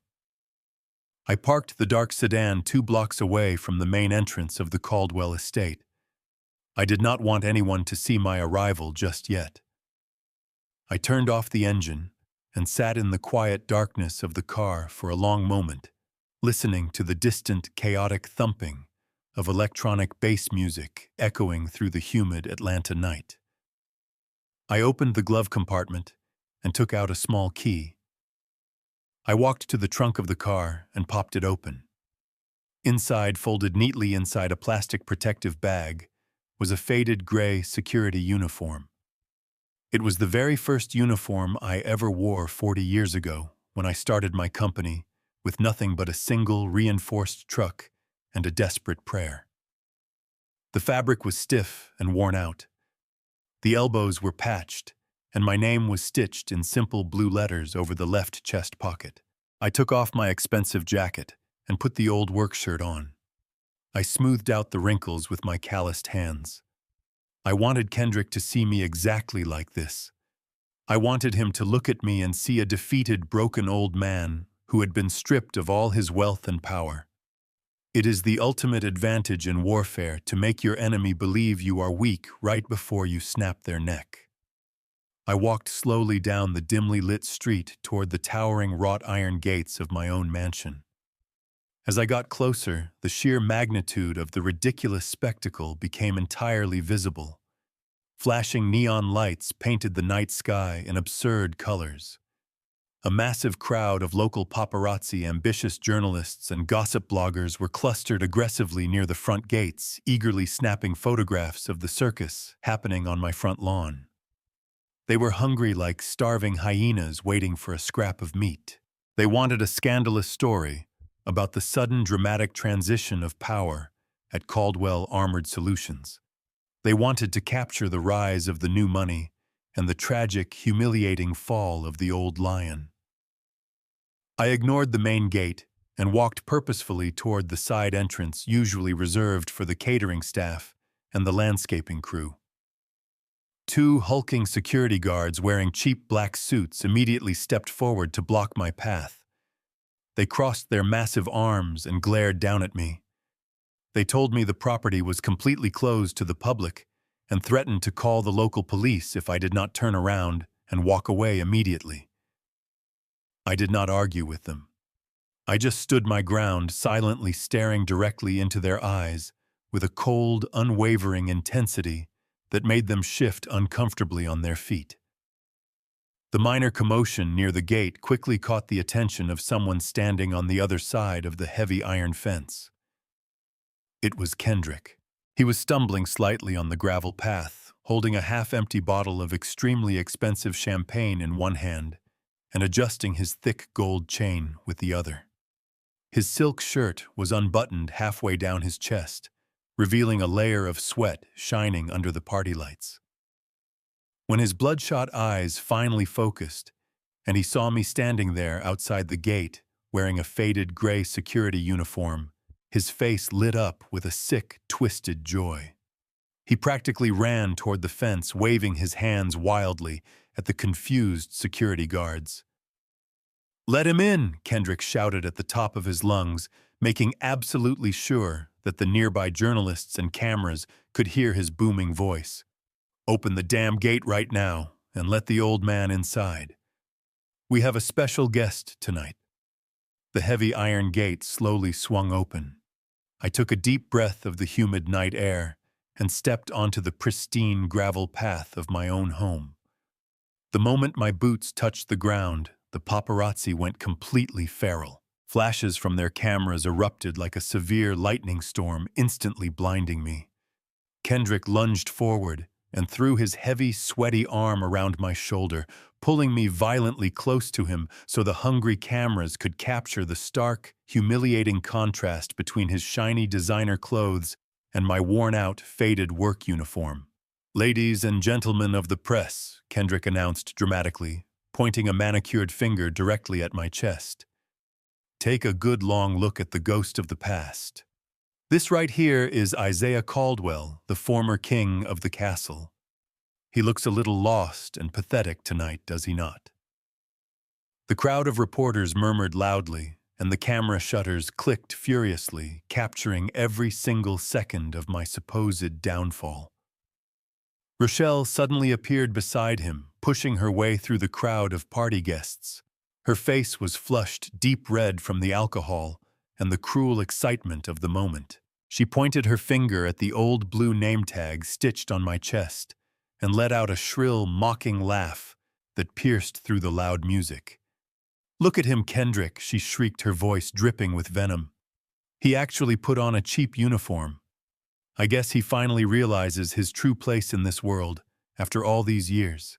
He is nothing but a common street laborer. That is all he ever was, and that is all he will ever be." The party guests standing nearby erupted into a chorus of sycophantic laughter. They pointed their phones at me, recording videos to post on the internet. Kendrick was completely intoxicated by the attention. He was feeding off the energy of the crowd, desperately trying to prove he was the ultimate alpha male in the room. He snapped his fingers aggressively at a passing catering waiter. He grabbed a heavy silver tray loaded with tall crystal glasses full of sparkling champagne and shoved it violently into my chest. I braced my feet on the gravel and caught the heavy silver tray with both hands, keeping it perfectly level so not a single drop of the expensive liquid spilled onto the ground. "If you want to hang around my exclusive party, old man, you need to earn your keep," Kendrick sneered, stepping uncomfortably close to me so his breath reeking of liquor and cheap cigars washed over my face. "Why do you not try making yourself useful for once in your pathetic life? Take this tray and go serve my wealthy guests. If you do a good job and do not drop anything, maybe I will be generous and let you sleep in the garden shed out back tonight." The journalists pushed aggressively against the iron fence, pressing their camera lenses through the bars to record the ultimate humiliation. They fully expected me to throw a heavy silver tray directly into his arrogant face. They expected me to shout and curse and fight back like a desperate man losing his mind. They wanted a viral video of a broken billionaire having a violent mental breakdown on his own front lawn. But I did not give them what they wanted. I did not give Kendrick the satisfaction of seeing me lose my temper. A true king does not need to roar to prove he rules the jungle. I held the silver tray firmly in my calloused hands. I straightened my posture, pulling my shoulders back and lifting my chin. Even in a faded gray work shirt standing in the dirt, I carried myself with infinitely more dignity and terrifying power than Kendrick ever could in a tailored silk suit. I looked directly into his bloodshot eyes. The loud electronic music, the shouting reporters, and the blinding camera flashes seemed to completely fade away into the distant background. The world narrowed down to just the two of us standing on the gravel path. I looked at him not with anger, not with sadness, but with the cold, empty, calculating stare of an undertaker measuring a fresh body for a wooden casket. My absolute silence completely unnerved him. The arrogant, mocking smile on his face faltered for a fraction of a second, and a sudden flicker of genuine raw fear crossed his eyes. He suddenly realized he was standing far too close to a predator that was not trapped at all. I leaned in slightly, keeping my voice incredibly low and steady, so only he and Rochelle could hear the absolute zero temperature of my words over the noise of the crowd. "Drink up, Kendrick," I whispered smoothly, a razor-sharp smile slowly forming on my lips. "Enjoy every single drop of that expensive champagne tonight. Celebrate your massive victory. But tell me something, little man. Are you absolutely sure you read every single line of that contract carefully?" The simple question hung heavily in the humid night air, like a razor-sharp guillotine blade swinging directly over his exposed neck. Kendrick completely froze. The smug, triumphant color drained entirely from his face, leaving him looking like a sick, panicked ghost under the flashing neon lights. The hand holding his champagne bottle twitched involuntarily, spilling a few drops onto his expensive leather shoes. He opened his mouth to speak, to throw another loud insult for the cameras, but no sound came out of his throat. He was a con man, and the greatest fear of every con man is the sudden, terrifying realization that he is actually the one being played. I had just planted a toxic seed of absolute terror deep inside his empty brain, and I could see it taking root instantly. I did not wait for him to find his voice. I did not wait for an answer. I turned around smoothly, holding the heavy silver tray high and perfectly balanced. I walked calmly and confidently away from him, stepping directly into the massive crowd of party guests. I left him standing there trembling in the dirt, suffocating in his own sudden, paralyzing panic. He was going to spend the rest of the night staring at the ceiling, wondering exactly what I meant. And tomorrow morning, when the federal agents kicked the doors off the hinges, he would finally understand that I did not come to the party to serve him drinks. I came to serve him his own destruction. The next morning, the Atlanta sky was perfectly clear, not a single cloud in sight, completely opposite to the dark storm that was about to crash down upon the heads of the traitors. It was exactly 9 o'clock. From the high-definition surveillance screen inside Marcus's secret server room, I calmly watched a historic moment unfold in the executive boardroom on the top floor of the Caldwell Armored Solutions Tower. The room was lined with solid oak panels and surrounded by floor-to-ceiling glass walls overlooking the bustling city below. It had once been the place where I made life-and-death decisions that built this empire from nothing.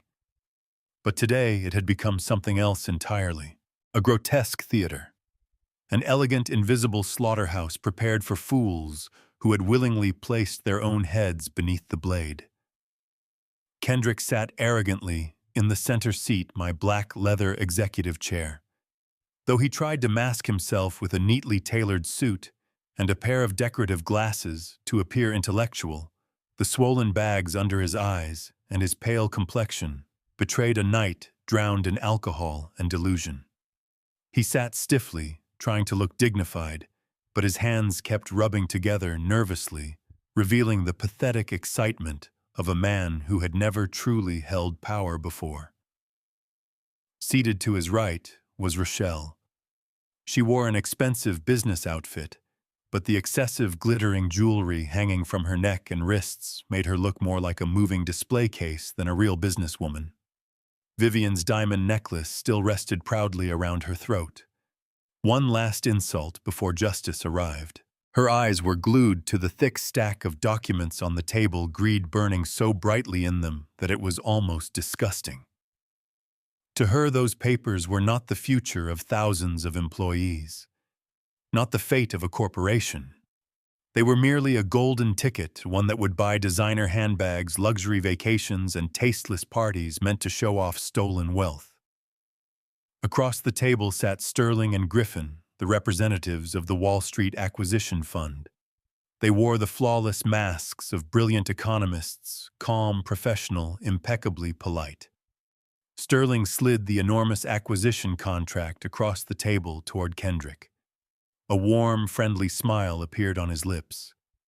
But I knew that smile well.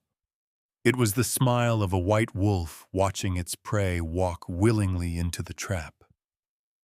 He slowly uncapped a solid gold fountain pen with the elegance of a magician preparing a deadly illusion.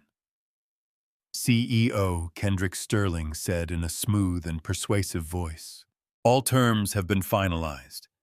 This agreement will officially transfer 80% of Caldwell Armored Solutions to our investment fund. $200 million will be transferred into your personal account and Mrs. Rochelle's account once the legal procedures are completed. You are standing at the doorway of a new era. All you need to do is sign the final page and you will become a new legend in the business world." Kendrick picked up the gold pen. He swallowed. Through the camera lens, I could see his throat move. He glanced toward Rochelle. She nodded rapidly, biting her lower lip to keep from screaming in excitement. Kendrick cleared his throat, trying to create the posture of a dignified leader. He looked toward Sterling and Griffin with overwhelming self-satisfaction. "This is a difficult decision for our family," Kendrick began performing his little theater of hypocrisy.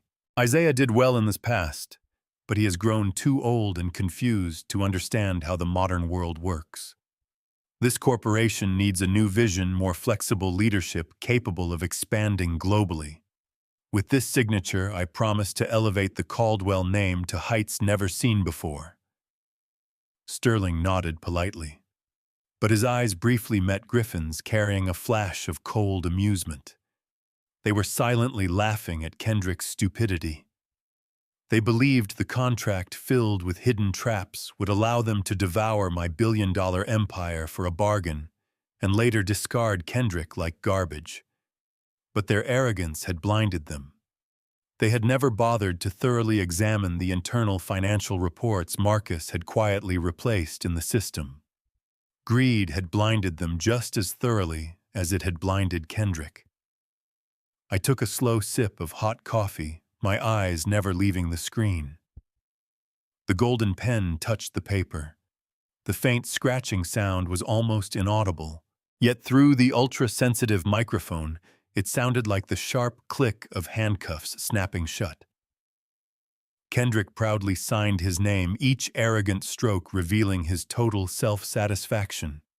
He signed as the sole chief executive officer, the only legal representative of Caldwell Armored Solutions. But he had no idea what he had just done.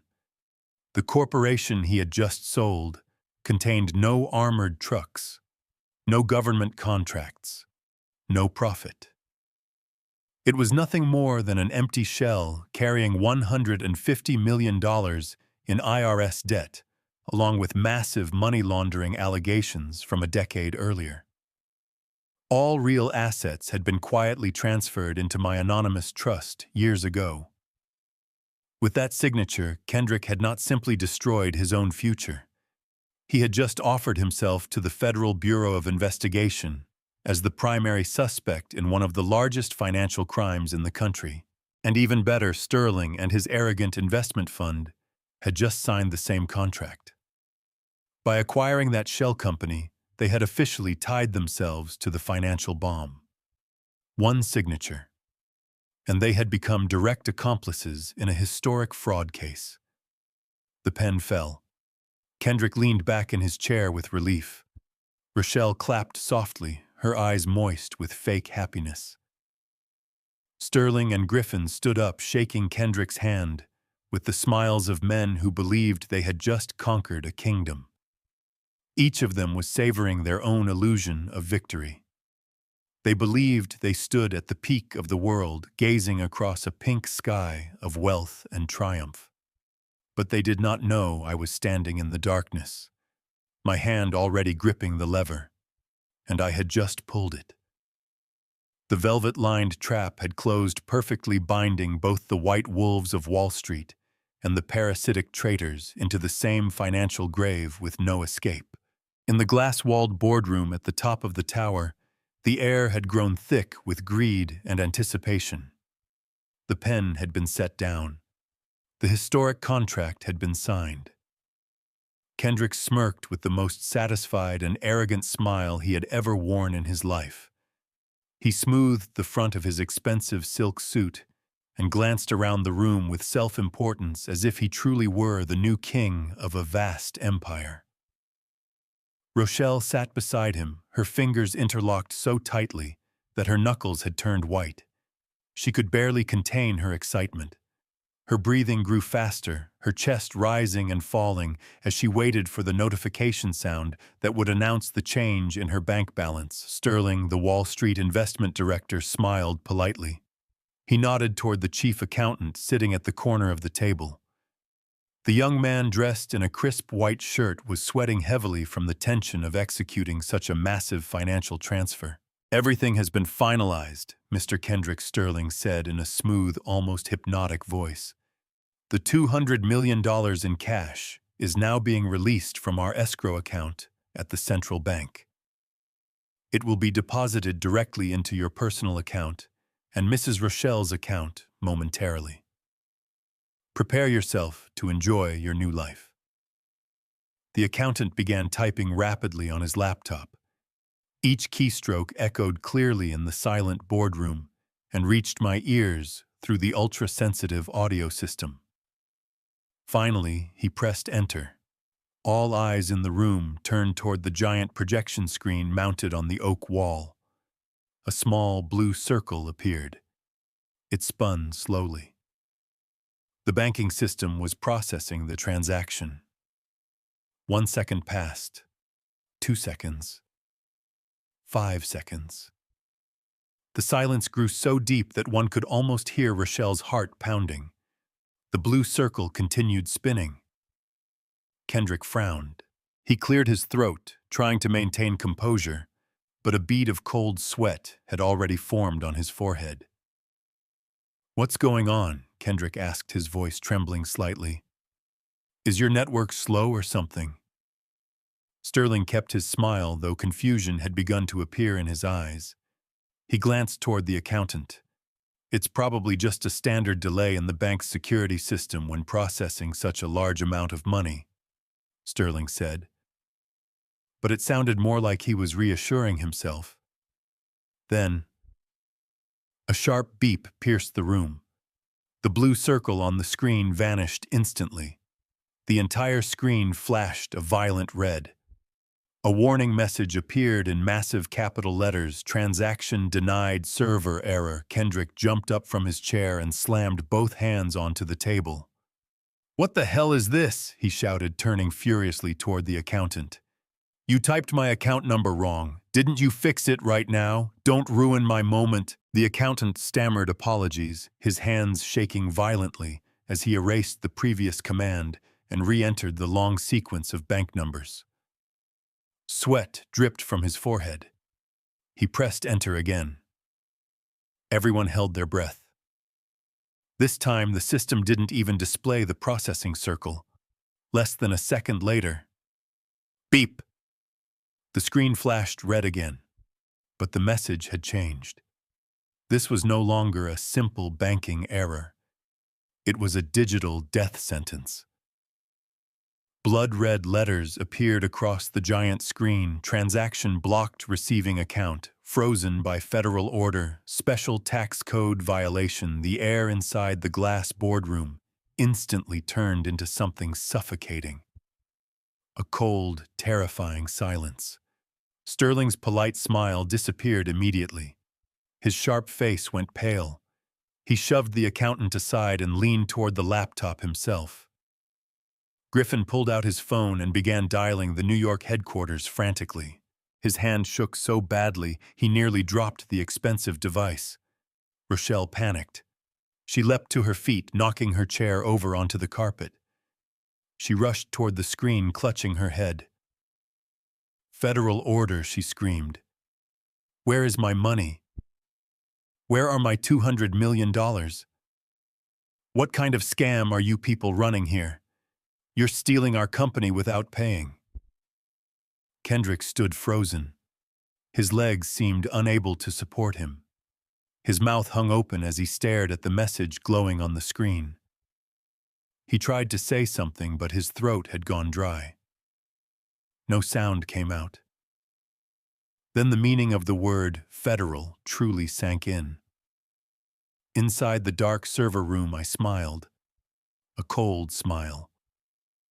Beside me, Marcus's fingers glided across the keyboard, confirming that every alert system had activated perfectly. None of them knew that the moment Kendrick signed the contract, Marcus's system had automatically transmitted the entire package of hidden debt records, falsified tax reports, and money laundering evidence directly to the National Tax Authority servers. Because the transaction amount was $200 million, it immediately triggered the Red Alert system of the Federal Bureau of Investigation's Financial Crimes Division. The federal freeze order was issued instantly. Every dollar from the Wall Street Investment Fund had been locked by the government for investigation. Kendrick had not only failed to receive a single cent, he had just become the primary suspect in a massive federal financial crime case. And Sterling's arrogant acquisition fund had just dragged itself into the same swamp by signing a contract with what now appeared to be a criminal financial entity. Back in the boardroom, Kendrick staggered backward. He tripped over a chair and collapsed onto the floor. He stared upward at the ceiling with wild, desperate eyes. Suddenly he remembered my words from the night before in the rain. "Are you sure you read the contract carefully, Wu?" He finally understood what I meant. He had signed away his soul to the devil, and the devil had come to collect. The game was over. The cage door had slammed shut, locking the panicked rats inside. Outside, beyond the glass walls of the tower, the distant wail of approaching sirens began to tear through the quiet morning sky. Inside the glass-walled boardroom at the top of the tower, panic had completely spiraled out of control. Kendrick was still sitting on the floor, staring blankly at the blood-red warning message on the giant screen. He struggled to breathe, his chest rising and falling in desperate gasps. Rochelle, meanwhile, was screaming hysterically, clawing at the air, as if she could somehow grab back the $200 million that had just vanished. She rushed toward Sterling, the Wall Street investment director, grabbing the front of his expensive suit and shaking him violently. Sterling shoved her to the carpet with brutal force and began cursing with language far removed from the polished manners of a Wall Street gentleman. He knew very well that federal trouble was not something money or polite conversation could solve. Turning to his colleague Griffin, he barked orders to gather the documents and get out immediately. But it was already too late. From the clear morning sky above Atlanta, a deep mechanical rumble began to echo. At first, it was faint. Within seconds, it grew into a deafening roar that tore through the quiet morning air. The sound of helicopter blades. A black tactical helicopter circled low above the roof of Caldwell Armored Solutions Tower. The powerful downdraft rattled the reinforced glass walls of the boardroom. Crystal glasses on the conference table clinked together, creating a chilling soundtrack to the collapse of a false kingdom. Kendrick looked up toward the ceiling. His face turned ghostly pale. His entire body began to tremble as he finally understood the scale of what was happening. This was not a computer error. This was a raid. At the same moment, the wail of sirens erupted from the streets below. Through the security cameras, I could see dozens of armored black government vehicles and flashing police cars surrounding every entrance to the building. Federal agents wearing tactical vests poured out of the vehicles, automatic weapons ready, forming an impenetrable perimeter. Inside the secret server room, Marcus smiled and pressed a final key. He reported that the Internal Revenue Service had officially seized control of the company's digital systems. Instantly, every laptop in the boardroom shut down. They rebooted with a stark symbol on the screens, the eagle seal of the United States federal government. The electronic door system emitted a long warning beep and locked. They were trapped inside the very glass cage they had proudly entered. Sterling and Griffin ran to the heavy oak-framed glass doors. They slammed their fists against the reinforced glass, yanked the handles, and shouted in panic. Nothing happened. The electronic locks had been disabled externally. Griffin grabbed a leather chair and hurled it into the glass wall. The bullet-resistant glass cracked slightly, but held firm. They began shouting at each other in rage. Sterling spun around and grabbed Kendrick by the collar, lifting the weaker man off the floor. "What the hell did you make me sign?" Sterling roared, spitting in Kendrick's face. "Do you realize you just dragged my entire investment fund into a federal crime? You're going to rot in prison." Kendrick could only gasp, tears running down his pale face. He was too cowardly to even attempt an explanation. Rochelle had collapsed into a corner, covering her ears, unable to face the nightmare unfolding around her. Then, boom! A deafening explosion echoed from the hallway. Not a knock, a breaching charge. The reinforced glass wall exploded inward, shattering into thousands of razor-sharp fragments that sprayed across the expensive carpet. Smoke flooded the room. Through the haze emerged dozens of heavily armed FBI agents. They moved with precise, ruthless efficiency.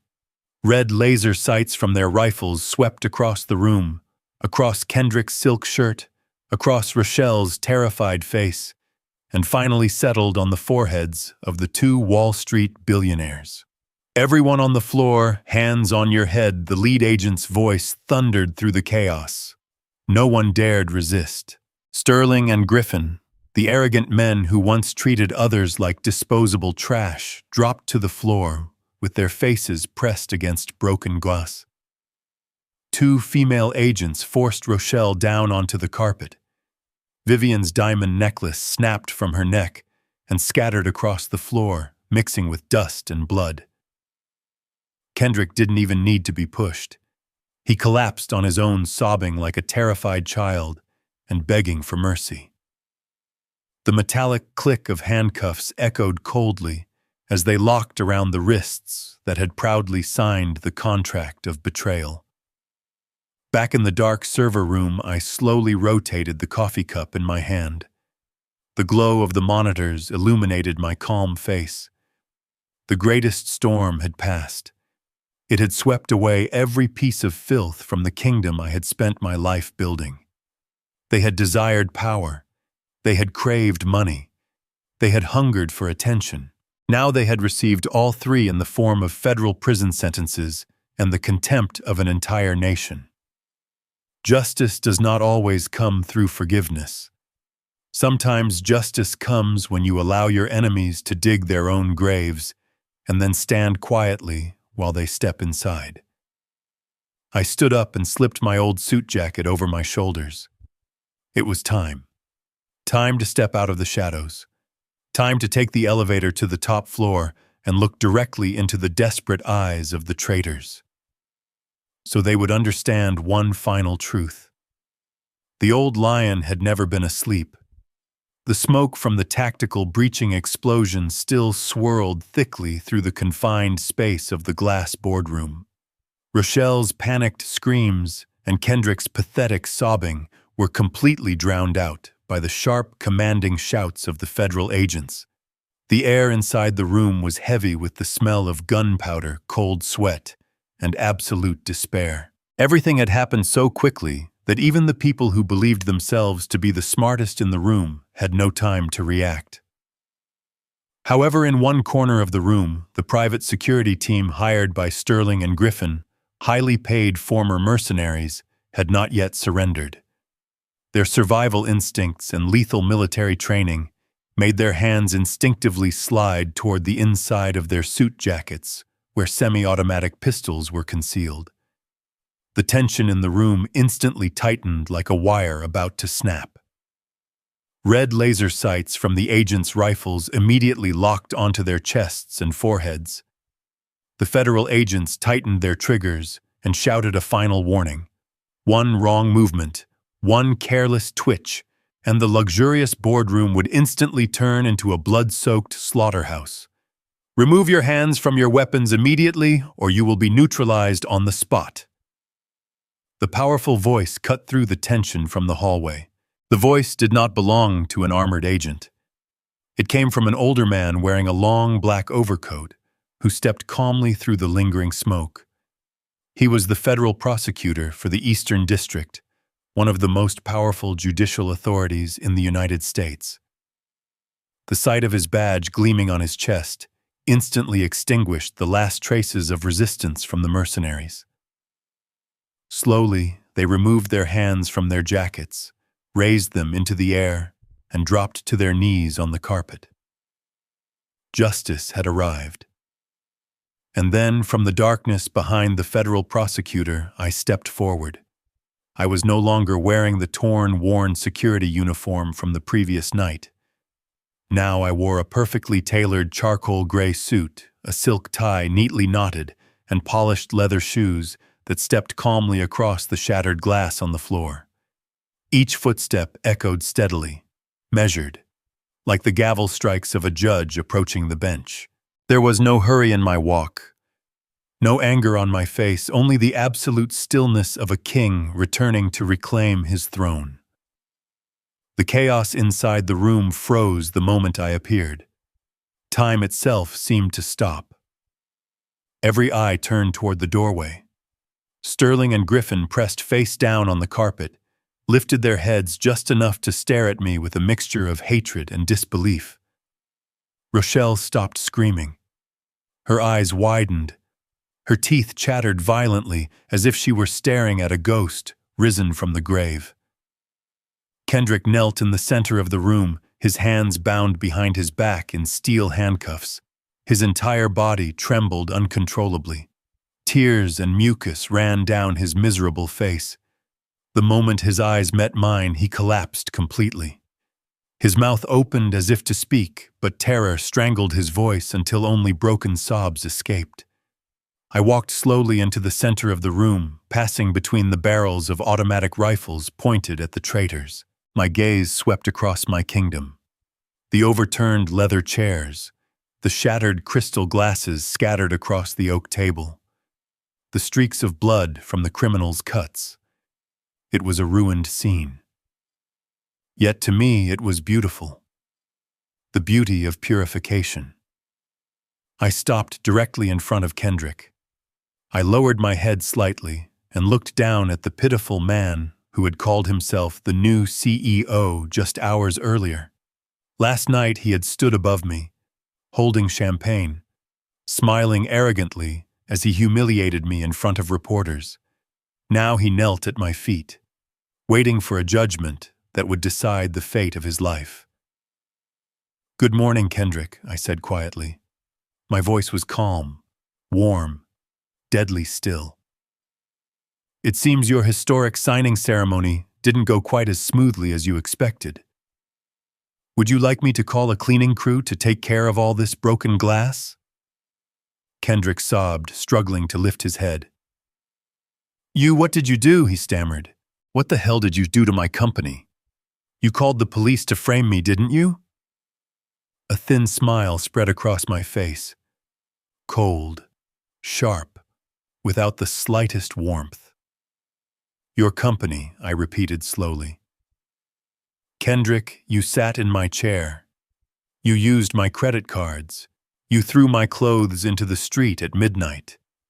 And you truly believed a man like me, who survived countless brutal wars in the business world, would leave you a perfectly functioning empire to enjoy. You were too arrogant and too shallow to understand one simple truth.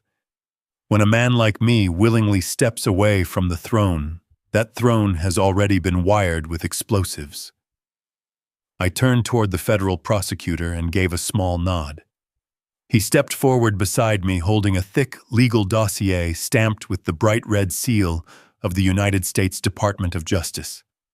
The final curtain of secrecy was about to rise. Their little theater of lies had officially ended, and now the real nightmare was about to begin. The federal prosecutor stepped forward and stopped beside me. He reached into his coat pocket and pulled out a small digital voice recorder. No one in the room dared to breathe. Every eye fixed on the tiny black device as if it were a bomb about to explode. The prosecutor pressed play. A sharp beep sounded, followed by the faint static of a secretly recorded conversation, amplified through the room's speakers. The first voice that filled the room was painfully familiar. It was Dr. Aris, the family physician I had trusted for 15 years. "I know this is extremely risky, Mrs. Rochelle," the doctor's voice said nervously. "Mr. Caldwell's medical records are completely clean. He shows absolutely no signs of dementia. If the Federal Medical Board discovers that I falsified this diagnosis, I will lose my license permanently and face prison." Then another voice rang out, shrill, arrogant, and unmistakable. "Rochelle, stop being such a coward, Aris," she said coldly. "No one will find out. We'll transfer $500,000 into your offshore account the moment you stamp the diagnosis. All you need to write is that the old man has lost his mental capacity. Our lawyers already prepared the emergency power of attorney documents. Once we control the company, you'll have enough money to retire comfortably for the rest of your life." The recording ended with a sharp click. The room fell into a terrifying silence. Rochelle lay on the floor, her face drained of color like a corpse. She shook her head frantically, eyes darting around the room as if searching for an escape. "That's fake!" she screamed, her voice cracking in panic. "That's voice-forging technology. You're setting me up," the federal prosecutor looked down at her coldly. "Dr. Aris was arrested at the international airport early this morning while attempting to flee the country," he said firmly. "He has already confessed and surrendered all financial transaction records in exchange for leniency. The medical authorization used to remove Mr. Caldwell from his home is completely fraudulent, and your seizure of corporate control constitutes a serious federal crime." Kendrick remained kneeling on the floor, his shoulders trembling violently. He looked up at me through tear-filled eyes. Every trace of arrogance had vanished, replaced by the pathetic fear of a man who realized he had lost everything. "But I already signed the sale contract," he sobbed. "The $200 million. If the authorization was fake, that contract should be void, right? I'll give the company back to you. I'm sorry, Isaiah. Please spare me." Slowly, I crouched down in front of him until my eyes were level with his. There was no anger in my gaze, only pity for a creature far too foolish to understand the game he had entered. "You still don't understand anything, Kendrick," I whispered calmly. "I have no intention of canceling the contract you signed. In fact, I'm extremely grateful that you signed it." Kendrick's eyes widened in confusion. The Wall Street billionaires lying on the floor also lifted their heads slightly, straining to hear. I stood up and faced everyone in the room. It was time for the entire truth to be revealed. 3 years ago, I said slowly, my voice echoing through the boardroom, I began to notice the greed growing inside all of you. I saw the way Rochelle stared at my wife's paintings. I saw the way Kendrick quietly siphoned small amounts of money from minor company funds. I knew that one day when you believed I was weak enough, you would stab me in the back. So I didn't wait. A good hunter never waits for the beast to attack. He digs a pit, fills it with spikes, and covers it with the most tempting leaves. I pointed toward the Caldwell Armored Solutions logo on the oak wall. The corporation you've all been craving. The one Kendrick proudly declared himself CEO of has actually been dead for 3 years.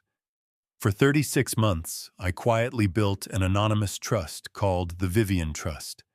Every armored truck, every federal transport license, every government contract, and every key employee was legally transferred to that trust.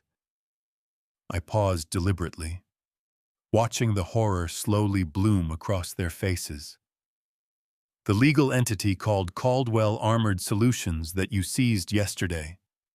The company Sterling's investment fund just paid $200 million to acquire is nothing but an empty shell.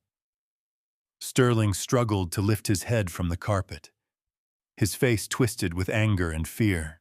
"If it's an empty company," he shouted, "then why did the IRS system trigger a federal tax violation alert? Why were our accounts frozen? What kind of trick did you pull?" I looked directly into the arrogant Wall Street wolf's eyes. "That," I said quietly, "is the most beautiful part of the plan.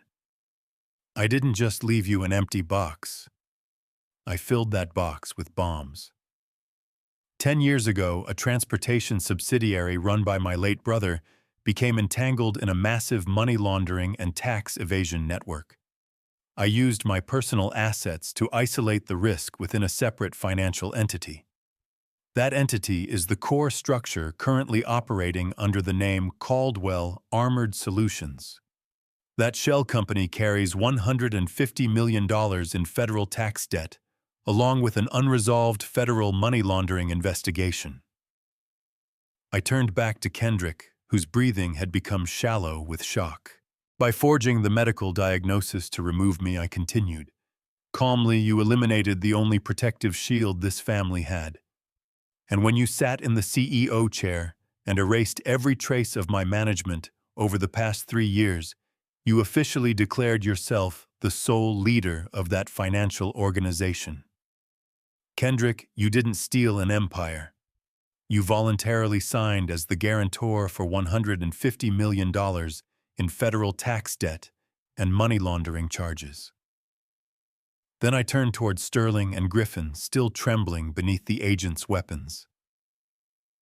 "And you gentlemen from New York," I said with cutting sarcasm, "you pride yourselves on corporate acquisitions.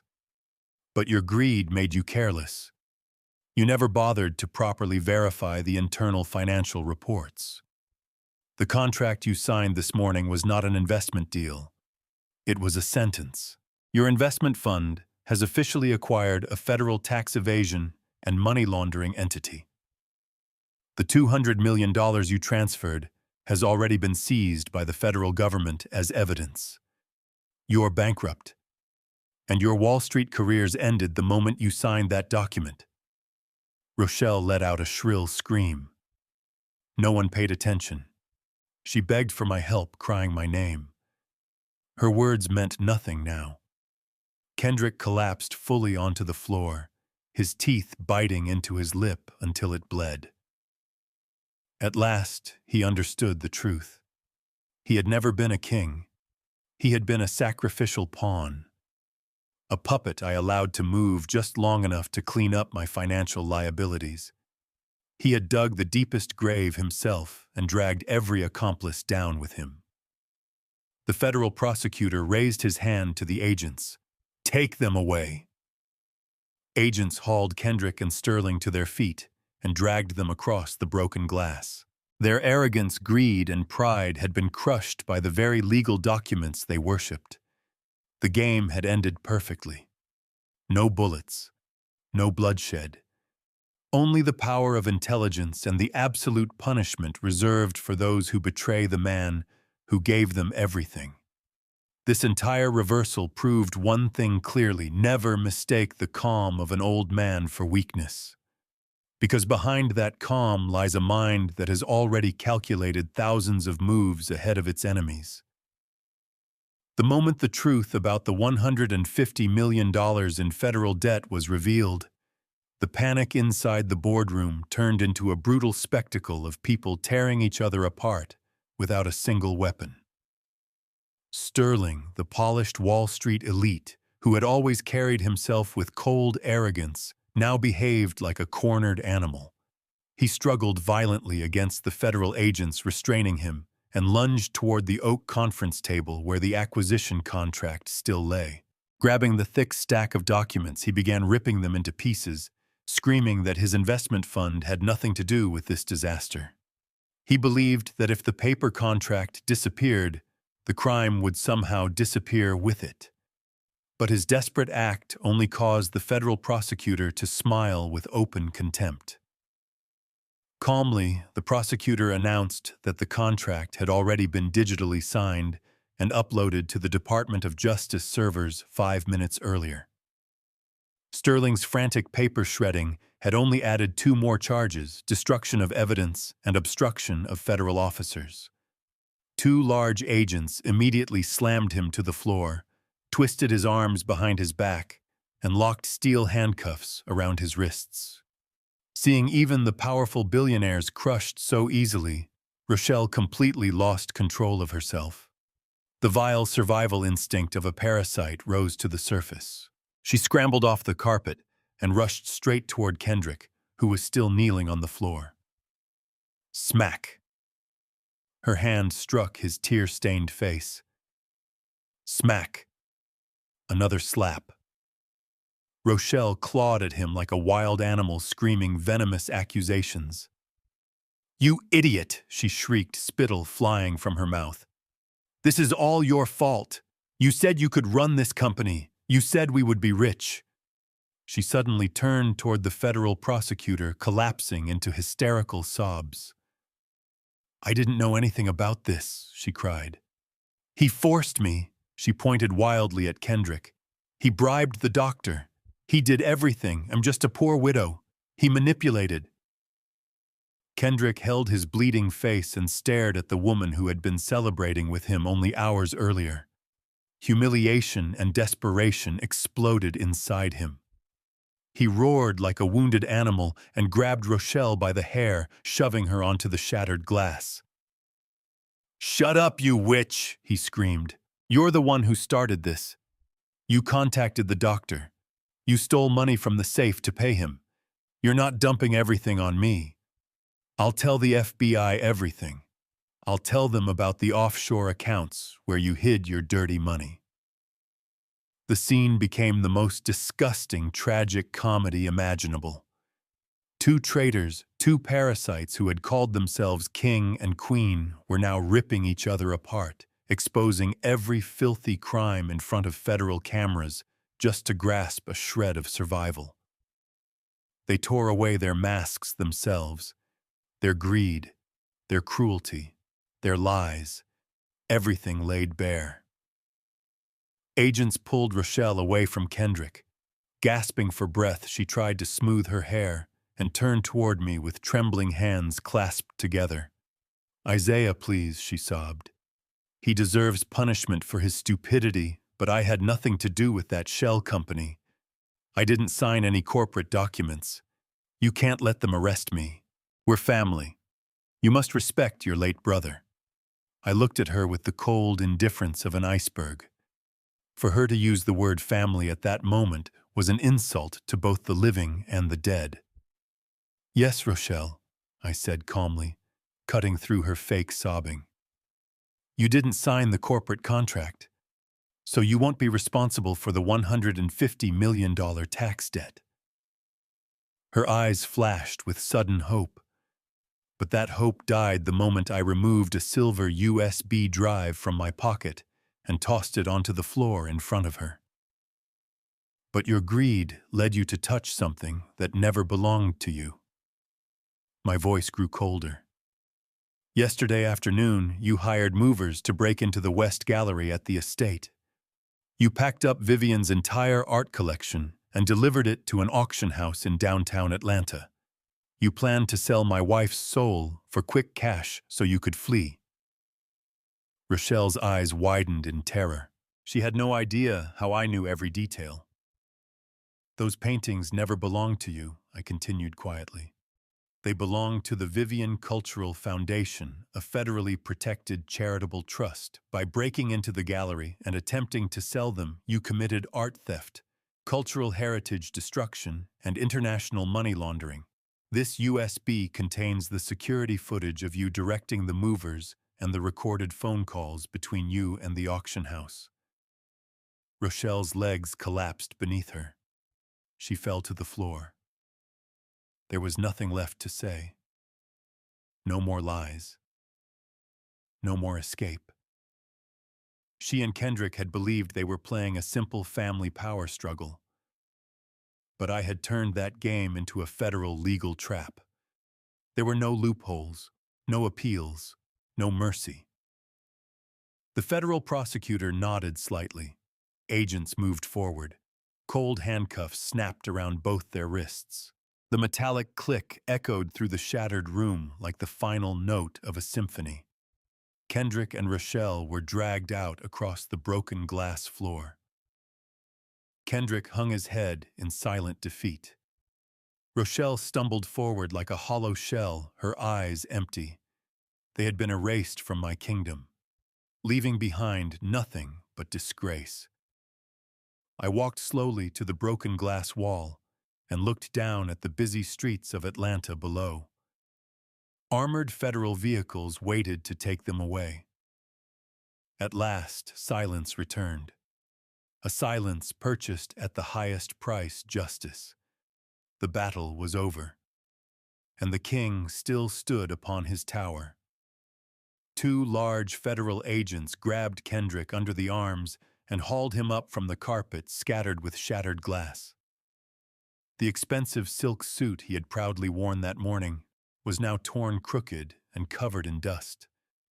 But the cowardly survival instinct inside him had completely crushed whatever pride he had left.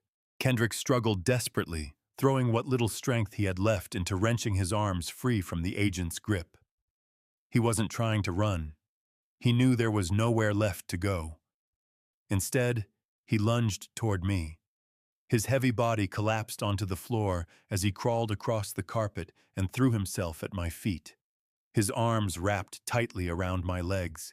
He buried his face against my polished leather shoes and began sobbing uncontrollably. The sounds coming from his throat were no longer the words of a grown man. They were the pitiful whimpers of an animal waiting to be slaughtered. "Isaiah, please, you can't do this to me," Kendrick choked, tears and mucus running down his pale face. "I'm your family. We're family. Please tell them this is all a misunderstanding. You have enough money to pay that federal debt, don't you? You can hire the best lawyers. Save me, Isaiah. I can't go to prison. He'll die in there." I stood motionless, like a statue, carved from stone, looking down at the man trembling at my feet. Around us, the federal agents watched the final scene in silence. None of them intervened. The federal prosecutor had raised a hand earlier, silently, signaling them to wait, to let me personally end the last remnants of this betrayal. I watched Kendrick. I watched the pathetic tears soaking into the leather of my shoe, and I felt nothing. Forgiveness is a luxury reserved for those who truly regret their actions. But Kendrick was not crying because he realized he was wrong. He was crying because he had been caught. Just the night before, he had stood before hundreds of guests and mocked me as a senile old man past his time. He forced me to carry trays like a servant. He threw my belongings into the cold rain. He didn't hesitate to steal the retirement funds of loyal workers. And he was willing to sell the legacy of an entire community to Wall Street wolves in exchange for a rented supercar. A man who stabs his own family in the back for greed does not deserve to be called family. I slowly bent down and grabbed the front of his wrinkled silk shirt, yanking him upward so he was forced to look directly into my eyes. His eyes were bloodshot, filled with panic and desperate pleading. Mine were empty, not a trace of warmth. Family is not something you use as a shield every time you dig your own grave, Kendrick, I said slowly. My voice was deep and steady, echoing through the silent room. You wanted my chair. You wanted my crown. You always dreamed of becoming the man who ruled this kingdom. You believed power was something you could steal with a forged medical document. But you forgot something very important. Power always comes with responsibility and consequences. You signed that contract with your own hand. Now you will carry its weight. But I didn't know, Kendrick screamed hoarsely. I swear I didn't know the company was empty. I didn't know about the federal debt. You tricked me.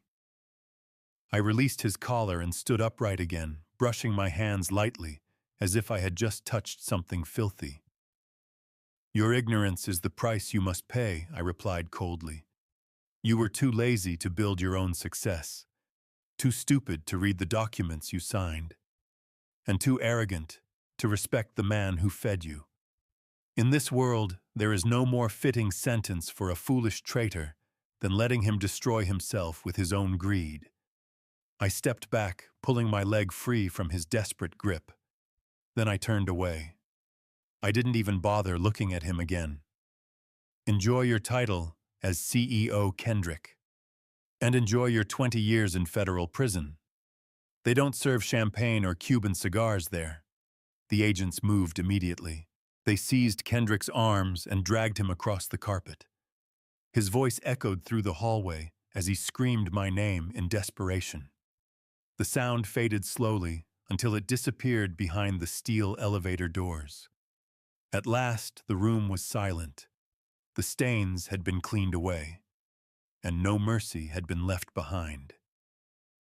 After Kendrick was dragged away, Rochelle's figure soon followed.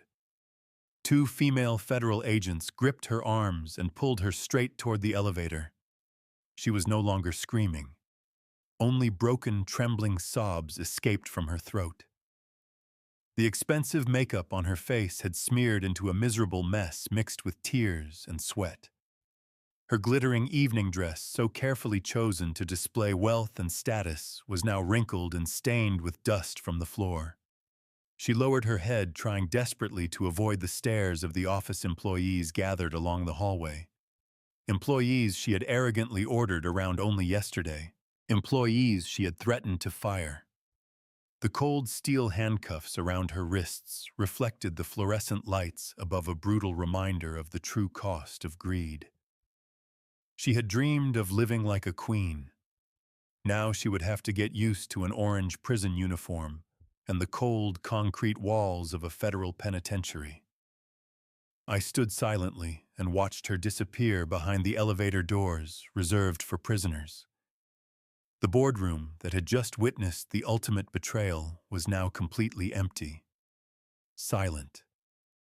I slowly adjusted the buttons of my suit jacket and took a deep breath, filling my lungs with the clean air of freedom and power. The federal prosecutor stepped toward me and gave a respectful nod before signaling his agents to withdraw. Justice had done its work. The kingdom was being returned to its rightful owner. I turned and walked toward the private elevator reserved for the CEO. The steel doors opened.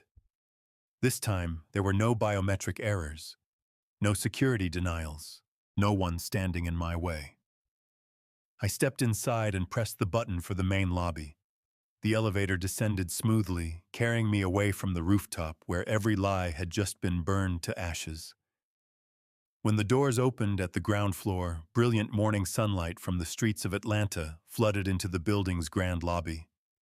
I walked through the glass entrance doors and stepped outside.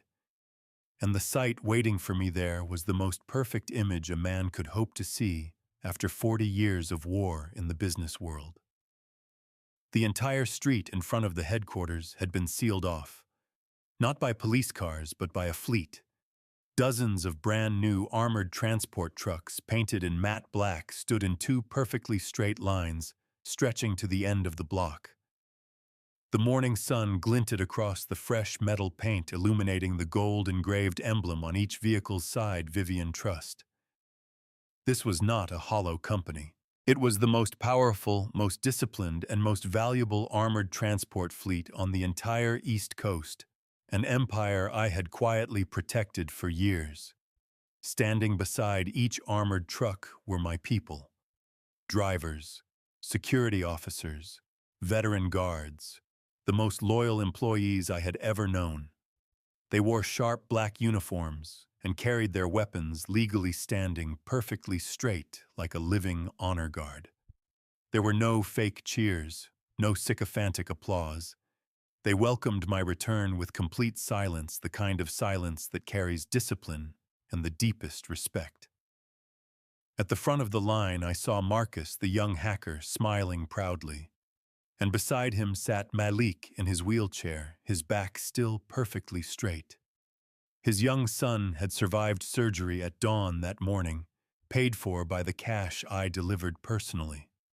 I walked slowly between the two rows of armored vehicles, feeling the true strength of my empire flow through my veins.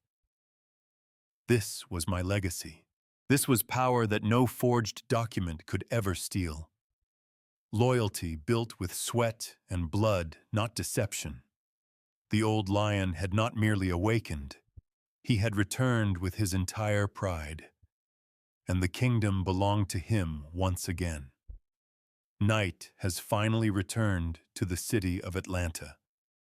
The heavy rain from yesterday washed away the dirt, and the federal agents washed away the parasites. My estate is perfectly quiet again. The obnoxious rented yellow sports car is gone from the front lawn. The shattered glass has been entirely swept away.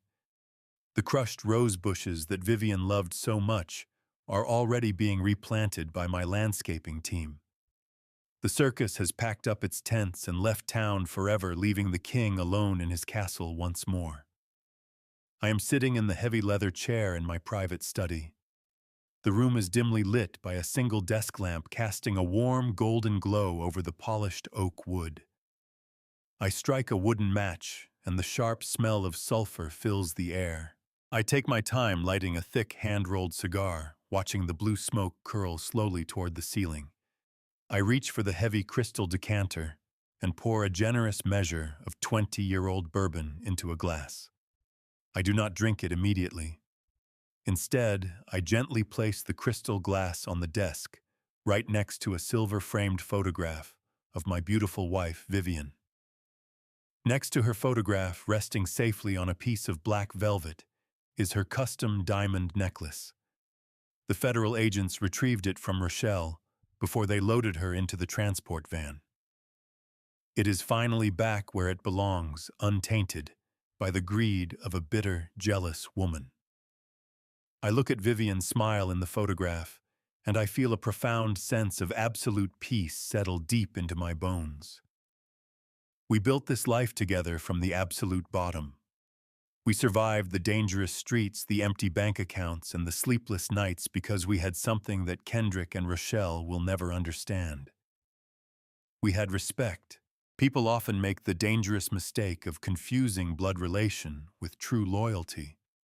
They believe that just because someone shares your last name or sits at your dinner table on Thanksgiving, they automatically deserve a piece of your hard-earned legacy. But blood only makes you related. It does not make you family.